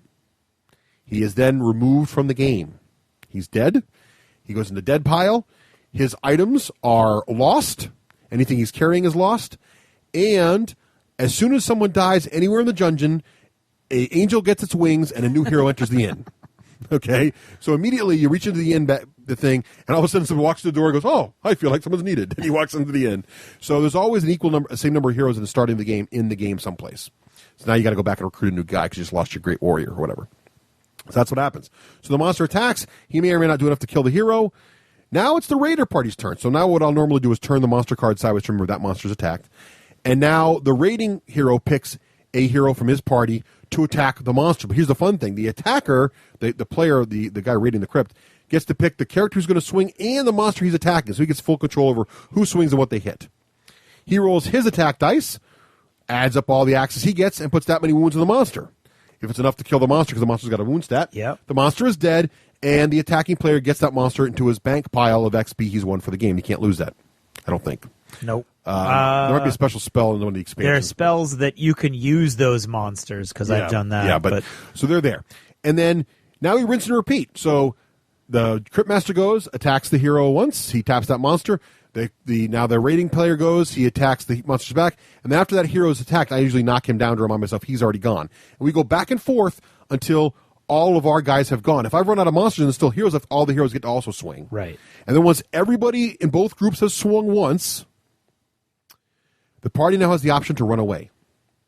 I think they have the option to run away when you first walk in. They have. I think they have the option to run away as any character's action. I think. I'm pretty At sure. some point, you get an option to run away in there. And then after that, if the party chooses not to flee at any point, we can then start it all over again. Everybody stands back up, and we keep fighting until one of us either flees or the monsters never flee. So the party flees or the monsters are wiped out or the party's wiped out. Yeah, and flee works just like Return to the Inn. You go back to the inn. You're right back to the inn. You keep everything you had. You're done. Yeah. But is that character out? No. If you flee, you're fine. You can't flee by character. You have the to whole flee party by party. goes. By party, I mean. Yeah, you run or you stay. There's no middle ground. And that's really it. So that's the fighting system. That's all there's to it. Now, there's a lot of special rules on the cards. Right. So there's monsters that say, there's heroes too. Like you normally use your I think it's attack skill or whatever. Yeah. But like some rogues can carry items that let them use their rogue skill. Oh, the rogue's blade is great. Yes, which gives you which they normally have crappy melee skill, but they have great skill. And almost all of the weapons will add dice to your fight ability. So, for instance, a double-headed axe will say 2 blue, 2 red. That adds to your character's ability. Remember to add the weapons numbers to your character's abilities. It's not like it doesn't take over for the character's abilities. It adds to it. And spell mechanics are really simple. So like a wizard who has a fireball spell, instead of swinging his sword, he just says, I'm going to use the fireball spell. And he rolls, this fireball spell's got some number of dice on it, he rolls it, and it might have a rule that says whatever you roll, all monsters in the room take that damage. Well, no, the fireball is beautiful because you have to roll your magic dice 3 times. Yes. And you have to allocate all the wounds, and if you kill all the monsters, all remaining wounds have to be allocated to your party. Right. So like it's the brutal. fire flashes back and gets you. So it's really cool. It's a very simple mechanic. It's the same mechanic throughout the entire game, which we've talked about before in the show. We like that. That it's easy to remember the mechanics. It's simple to understand the mechanics. And all the spells are sort of work. Though what's interesting too is you've got a hand of cards. Now, whenever you, we didn't talk about the card hand much, but when you take cards from the inn, if you draw an item, so like a sword or a shield, you must immediately equip it on somebody. But otherwise, if it's a spell, you can hold it in your hand. And you keep it in your hand until you're ready to use that spell. And once you use that spell, though, then it's tied to a character. So as soon as you cast Fireball for the first time, now that wizard knows that spell. Yeah. And it's locked with that character. So when that character dies, you lose Fireball. But until then, you don't lose it. So it's good to sit on those spell cards until you really need them, so you don't get them tied to a character and have them die. Yeah. But then it gets kind of neat because then characters start learning more and more spells as you get them. And suddenly you get these wizards walking around like 6 spells, like, oh yeah, I'm bad stuff. Yeah, I've never seen that. It's happened sometimes. But then what happens though is what's interesting about the game too is the meta game. You don't want one of your heroes to become too good because then there's these tactic cards like that assassination one I mentioned earlier where the other player's like, you know what? Craig's getting way ahead because that one annoying dude, he just needs to die. Yep. And so they'll focus little tricks on killing that guy off, right? Which is kind of neat. If you like that sort of thing. Yes, if you do. There's definitely player interaction in this game. It's not just run around. Oh, yes. And it can be very friendly and you never do any of the interaction. You just let everybody fight, go to the tomb and be very light. And then you'll be scratching your head as to why one of the other guys won. Right. But it can also be very much screw your neighbor. Yeah. Get in there and cause trouble. So that's that. Now, if you kill all the monsters and you got past all the traps, now the treasure is yours. So any treasure cards that have not been revealed yet are handed and shown to the table to the other player. Now, here's what's interesting about treasure. As soon as you get treasure, you can either immediately equip it like it was an item, and treasure is like amulets and helmets, but almost always treasure has really, really good magical abilities. It could be a magic sword, a magic shield, whatever. It does really cool stuff. You can put it on your characters, and that's fine. But if you do that, the XP value for the treasure, which is also usually very, very high, is not yours yet. It could be lost because that character dies carrying that shield. That card is lost, and you don't get to bank it. Or when you get treasure, you can immediately bank it for the win. Now, later in the game, if you ever return to the inn, you can choose as a free action to bank some or all of your treasure into the thing. So you want to make sure as the game gets near the end, you start banking your treasures to make sure you're going to get max points and not accidentally have someone killed. Right. That'll also happen. If you start putting all your great treasure on one hero, that hero is really hard for the monsters to kill, but he's a great assassination target because he's got a lot of XP set on him. So it's another interesting game balancing thing. And once it's banked, you can't get it out. Right. Once it's in the bank, unless you got some weird special rule, you can't get it out of there. Yeah. Okay. So that's it. And there's some neat fun mechanics like that too. There's like just spells that let the monsters, like you said, come back and become members of your party and sort of fight for you and things like that. So I think that's pretty much how it all works in the crypt. That's really the main chunk of the game. And there's some, I think we talked about, there's some crazy stuff. There's certain triggers and spells and character abilities that are like as soon as monster reveals, this happens or that happens. Lots of reactions. There's lots of reactions. Yeah. So that's pretty much it. And all you do now is you go around the table, and when all the crypts are empty, i.e., all the cards have been all the tunes have been raided, and you've gone through all the cards, game ends. and you just add up all your experience points, and whichever player's got the most XP is the winner. Right. Now, I think I remember. Isn't it kind of like if Craig's party goes into a crypt and he encounters a trap and then a monster, and then he decides to run away? Isn't it then you can jump in there and take it on from there? Yeah, we didn't mention that. So what happens is if you flee a crypt, then any cards the crypt master's sitting on go back into that crypt. So if he had, so let's say there was a trap, a monster, and 2 treasures in this crypt, and Craig comes in, he defeats the trap, but the monster's just too tough and he runs away. Well, the monster and the 2 treasures go back into the crypt. And the monsters heal. The monsters heal back 100%. The whole table knows what monster it was because we saw it when he fought it. Only the crypt master, though, knows what the treasures were. He knows whether it's worth trying to beat that card. Or those 2 other cards might not be treasures at all. They could be 2 more monsters. No, they can't. Because when monsters fight, all the monsters reveal. Yeah. Oh. So you know how bad the monsters were if the player got that far. Now, the player could have encountered a trap, and the trap could have been the kind that forced him out of the crypt, which because everything else goes back in there, you don't know there could be more traps, or who knows what's going on in there. Or more monsters because those haven't been revealed yet. Right. And there are a lot of abilities in the game, either spells or character abilities, that let you peek at certain cards before you enter the crypts. Right. And so you'll start to get knowledge based on how you see the dungeon. So if you didn't see the dungeon totally randomly. And are there ones that let you switch cards around, or am I imagining that? Yes. There are. So there are some pretty funky things that can happen to those crypts that make it hard to just memorize everything. So that's it. Now, there are some other fun little rules in the book. One of them is there's a campaign rule set in the back of the book. And so what you can basically do is play a game of Tomb, record how many experience points you got, and then play another game of Tomb. And once you get past certain thresholds in the experience point list, your mercenary leader now gets bonus abilities in the game. Some of them are like re-roll 2 dice during a check, or get a bonus item card at the start of the game, and things like that. So it's kind of neat. If you want to add that together, it's kind of a neat little fun little rule set too. It's very, very light, but it's kind of an interesting thing. But that's all of Tomb. Now, the rulebook itself, I don't think we talked about the rulebook much. I think the rulebook is adequate. It's got some nice color pictures. I don't like the organization very much. It seems to me it's hard to find confusing. stuff. There's no real good index or table of contents, and it's a little clunky. The way it's organized to me could have been better. But you'll figure it out, and the rules aren't that complicated. It's not that big a rulebook. Right, it's really not.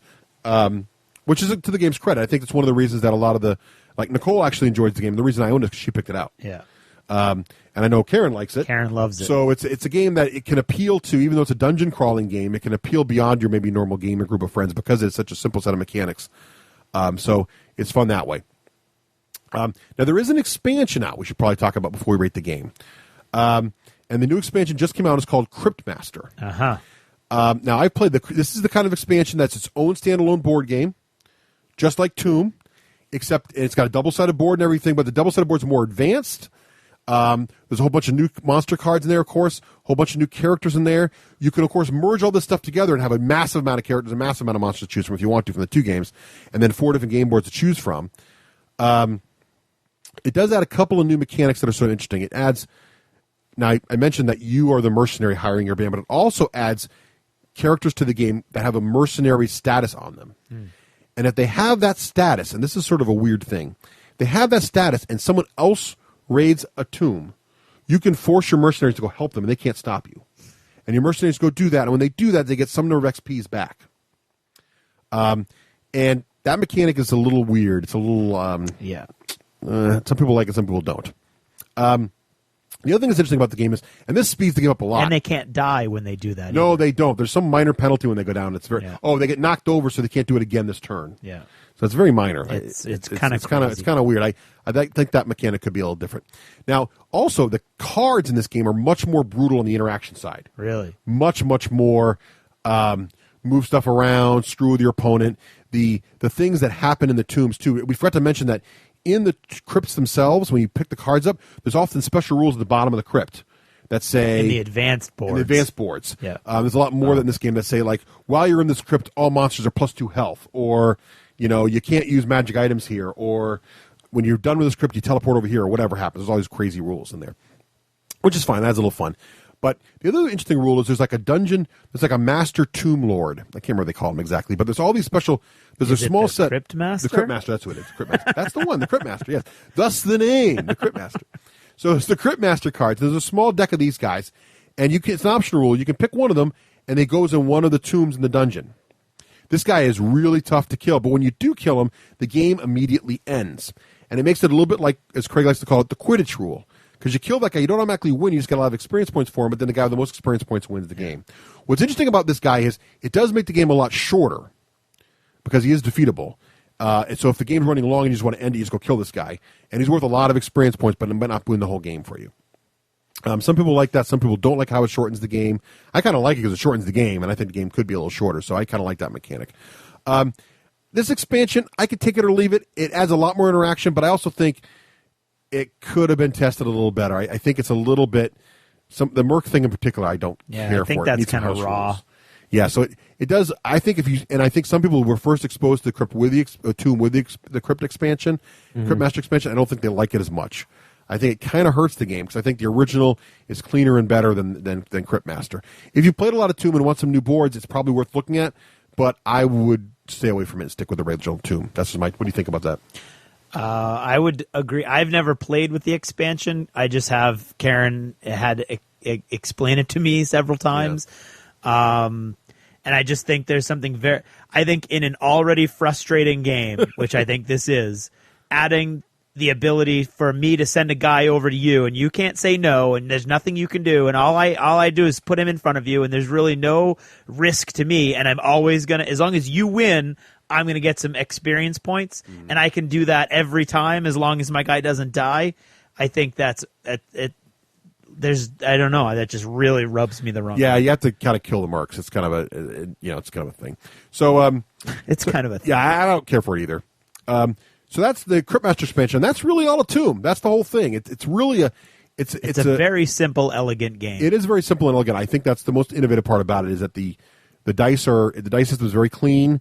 It's easy to understand. It does give you that dungeon crawling feel. But the big thing about it, as we start to sum up here, is you cannot get attached to your characters. The first thing we started talking to the game with other people, and I introduced people to the game. I said, look, your characters in your party are going to die a lot. It's not like Descent or other it's not like RPG Descent where they games die and then come back. When they're dead, they're dead, and all their stuff is gone. You're probably going to go through a lot of guys in your party. That's part of the charm of the game. Is people just die and drop dead, and that's just what it is. That's charming. So you got to be like this heartless mercenary. Like, yeah, okay, Paladin. Oh, yeah, Paladin died. There's more where that came from. Go back to the and get another Paladin. So that's kind of how that works. I do like the interaction and the wackiness of the game. I think it's fun.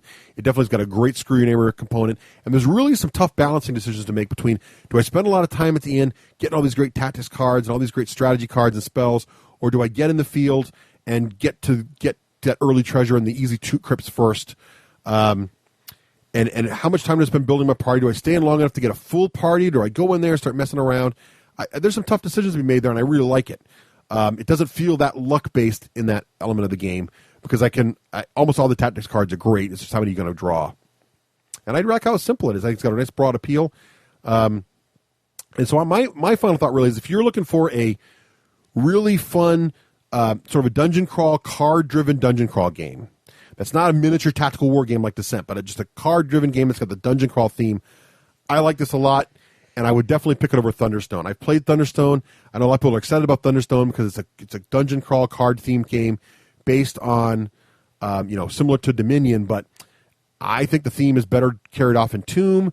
It's got a little board, it's got some models, but it's very much a card game. But I like that part of Tomb, and I think Tomb is a stronger pick for that. So I like Tomb a lot. I think it's a strong game.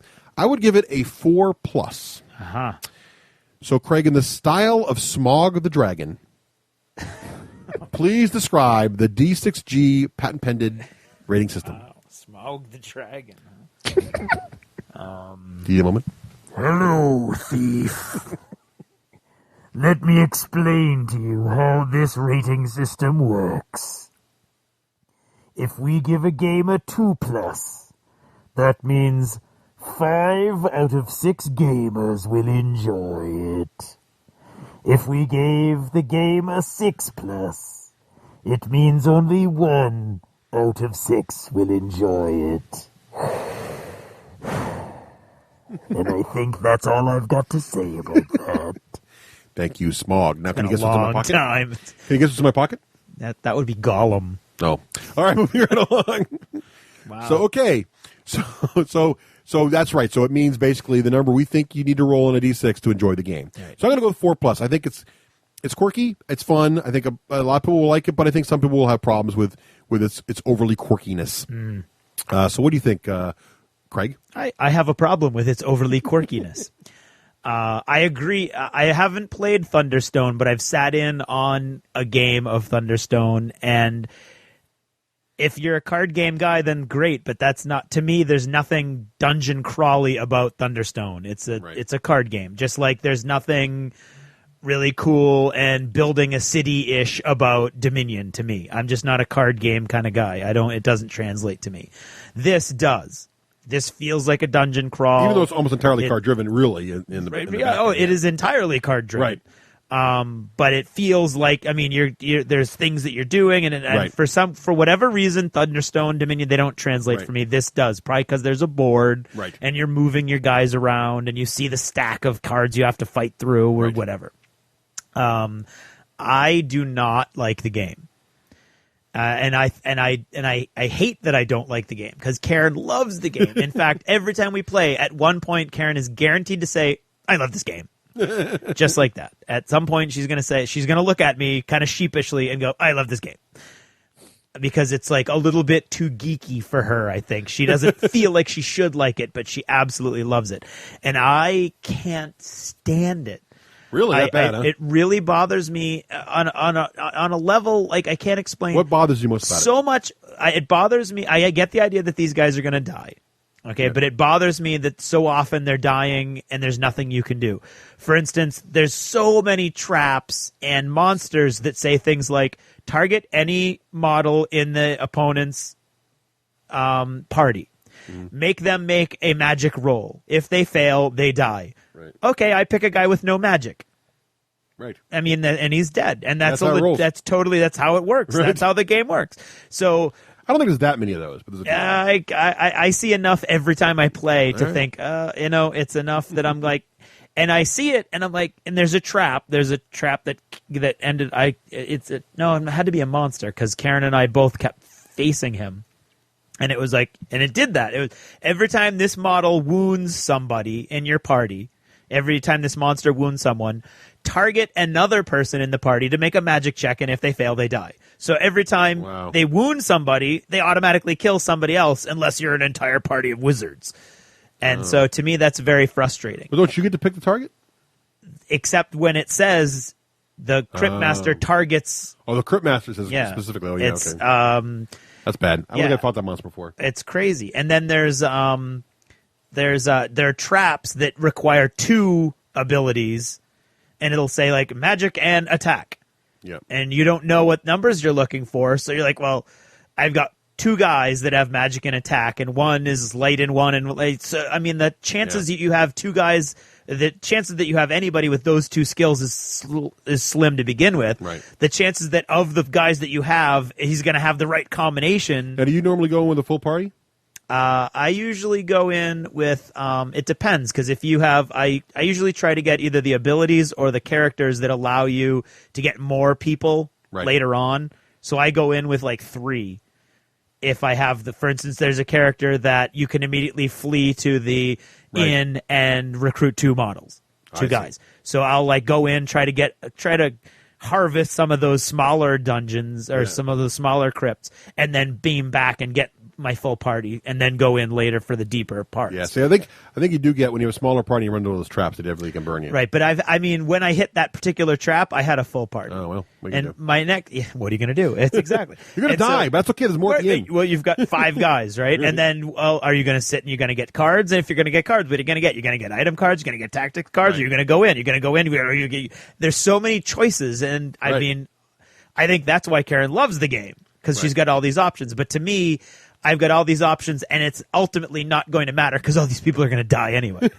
So I don't know. I think it's kind of interesting. I look at it as like, how far can you get with this little posse before you got to rebuild? Right. No, I think my negative reaction to this game is, it's me. It's not you. It's me. It's not you, Toom. It's not you, Toom. It's me. I can't wait I have to weigh problems. All right. Okay? So what would you rate it there? So Craig? I think I would agree with you. I'm going to rate it with a 4+, because maybe even obviously 4+. A lot of people don't like it. I'm the only one that really strongly dislikes this game that I know. There's a lot of people. I know 4 people that own it. and they Yeah, like it. yeah. I mean, we've borrowed it Including from you and Ian. me, We've we had both it. own I don't own it. Ian lent it to okay. Karen after Temple. Well, Clash. that was smart. She's this close though. Yeah.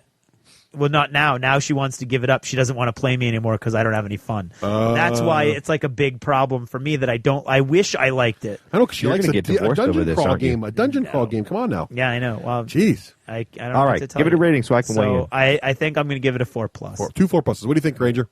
I give it a 5+, and here's why. I'm like Craig. I don't particularly like this game. I'd also disagree, and remember, I rate this on just how I view it. I also disagree that it's a dungeon crawl game. Yes, it's a dungeon theme, and yes, you go through it, but to me, a dungeon crawl, and I think it's picking up on what Craig doesn't like, it's this more cooperative, less of a brain-busting event where you get your characters together and you go through and you maneuver through traps and you get treasure and you win.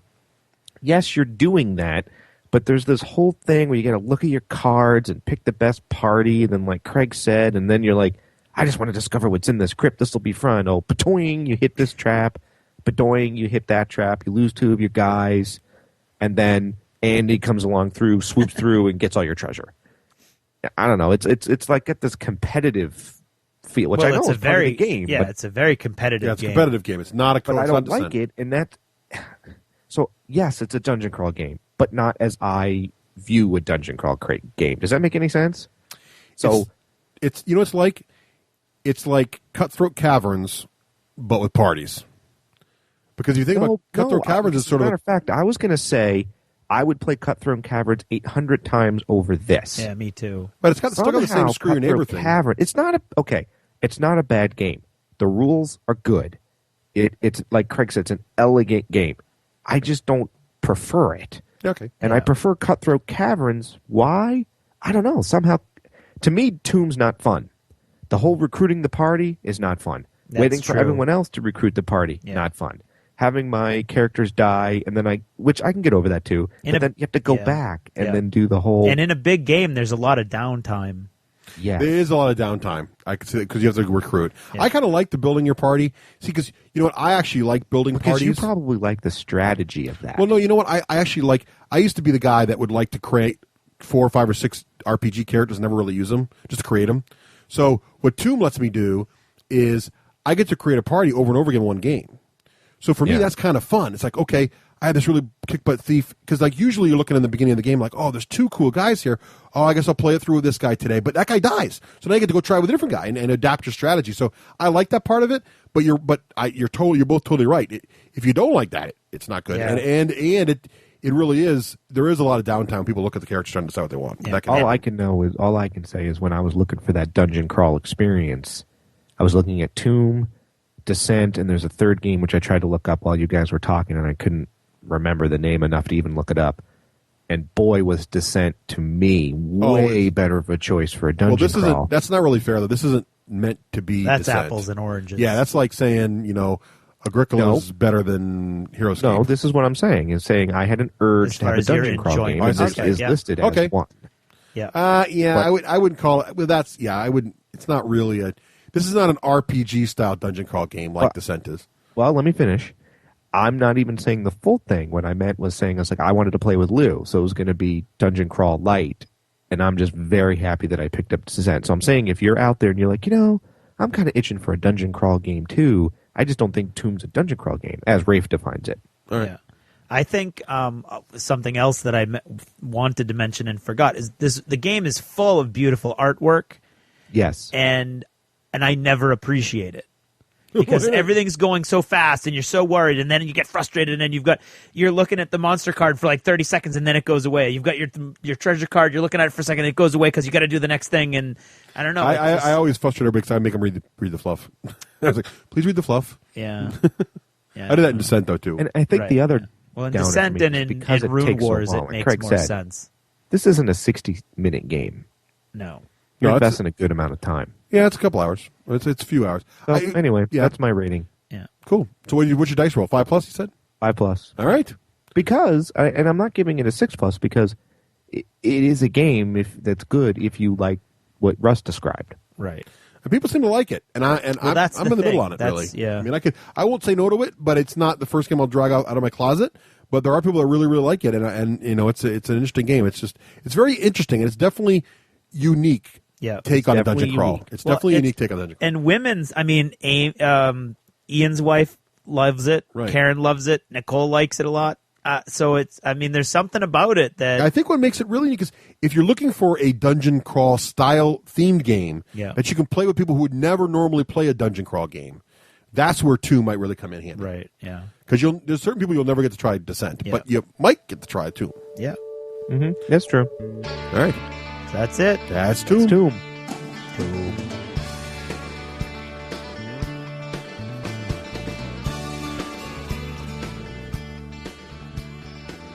This Jever Notice is brought to you by Greg in Brooklyn. To his friend Chuck. You are standing in an open field west of a white house with a boarded front door. There is a small mailbox. You open the mailbox and are promptly torn to pieces by an angry mob of giant German rabbits. Alrighty.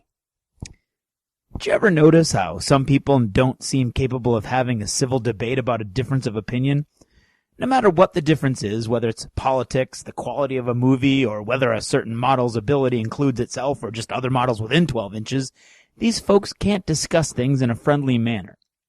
Instead, they sit still, if you're lucky, while you explain your points, and then they talk at you, louder and louder, repeating the same things over and over again with no regard for what you've been saying whatsoever.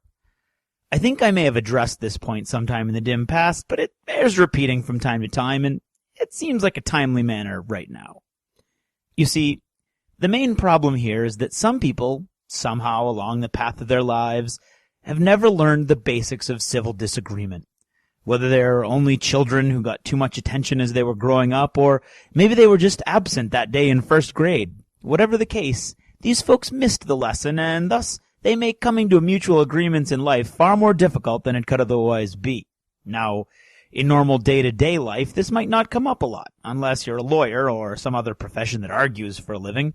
However, in our hobby, it happens far more often as we discuss various rules that aren't written as clearly as they could be, or we look at situations on the game table that are very good for you, bad for me in some of their interpretations. So, as a bit of a primer on debate, here we go. First, you need to define your terms. It's very important that you realize what you are debating about. It's possible that when one person says green, he doesn't mean the same thing as another person who says green. As a side note, how do we know that we're all seeing the same color when we see green? Think about it. Anyway, define your terms. I think Model A, as it appears in the Army book, can move 12 inches under these specific situations. See? If the other person thought you meant Model A could move 12 inches all the time, you could have a big argument on your hands. So, define your terms. What is the exact nature of the thing you are debating? What is your actual definition of your right answer? What is the right answer according to your, well, let's call him your friend and be optimistic, shall we? So, define your terms. Once you've defined your terms, you know what the disagreement is. It is time to make your case. One person should make their case while the other side is actively listening. When making your case, you should state clearly and concisely what you believe the disagreement is about, and what you think the correct point of view is.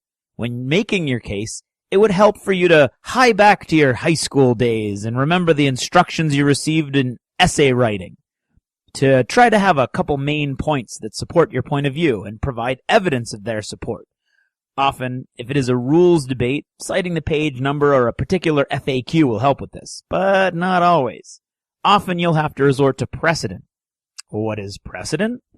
That would be a similar situation to the one you are currently debating that everyone locally has come to a general consensus about. For instance, when Model B does that action with very similar wording on its card, it goes 12 inches.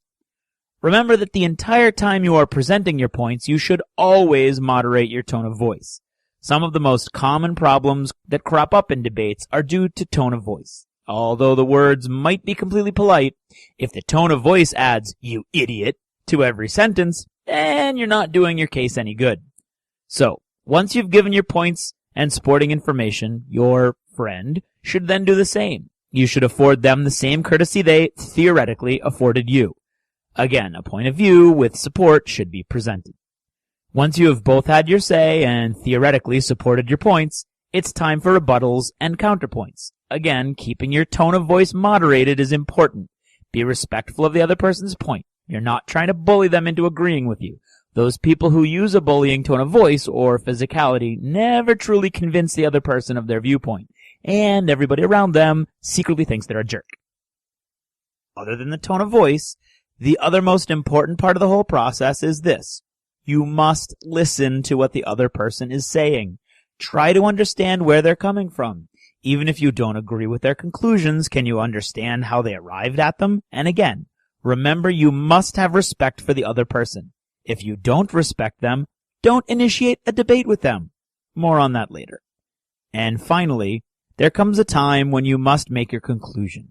State politely and concisely what you think the final outcome should be. Incorporate your supporting points and the rebuttals you used.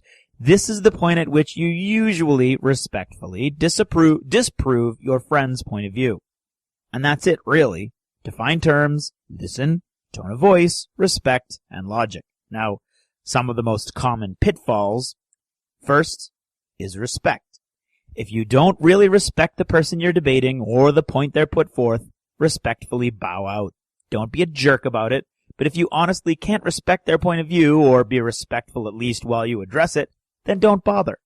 For instance, if you come up to me and say, the sky is green, then I'll probably smile, say, okay, and turn to something else. Of course, there's always that above note about the color green. Anyway, where was I? Another common problem is folks who don't listen to other folks. If you don't listen to them, then you're not debating them, you're arguing with them. You shouting your point over and over again isn't a debate, and it's not going to convince anyone of anything. And here's my pet peeve for debating, tying directly those 2 points. People who don't listen to you, and so keep repeating the same premise over and over again without adjusting at all according to what I had to say. If we're discussing something, and you say A, B, and C, and I say, well, okay, I'll give you A, but B and C I think is wrong, and you start shouting at me, A, B, C, A, B, C, well, let's just say that I'm going to smile, nod, and walk away. And finally, don't let emotion run away with you. You must remain cool-headed and calm at all times. As soon as you start to raise your voice from anger or frustration, you've lost. This is one of the most common paths of error for gamers, and for me, one of the most confusing. I just don't get that jumped up about rules. Luck, of course, is another thing entirely. In fact, Russ will tell you, if I don't, thereby coercing me into telling you, see how that works, that once, in my hot-blooded and undisciplined youth, I actually threw a tape measure in anger. I'd say I was placing it with authority and it slipped, but we all remember the incident in slightly different ways. Oh, where was I? Oh yes, anger. You must be the master of your emotions, no matter how dear to you the concept of mercenary contracts or vertical movement or twin-linking multiple weapon systems is. If you feel yourself getting frustrated or angry, disengage. Smile. Tell your friend, while they are still your friend, that you're just going to have to agree to disagree and maybe not play each other in this particular game anymore. Hoping that that's an option, of course. And walk away. Ultimately, you cannot let your anger cloud your judgment, for anger comes from fear, and you should not fear any of these arguments. And from anger, as you know, comes suffering. Well, anyway, there you go. Debating 101. If we're a little more careful, a little more respectful to each other, well then, maybe our hobby and those times when multiple points of view collide might be a little less stressful for all involved. That's all I've got to say for now. Thanks for listening, and good night.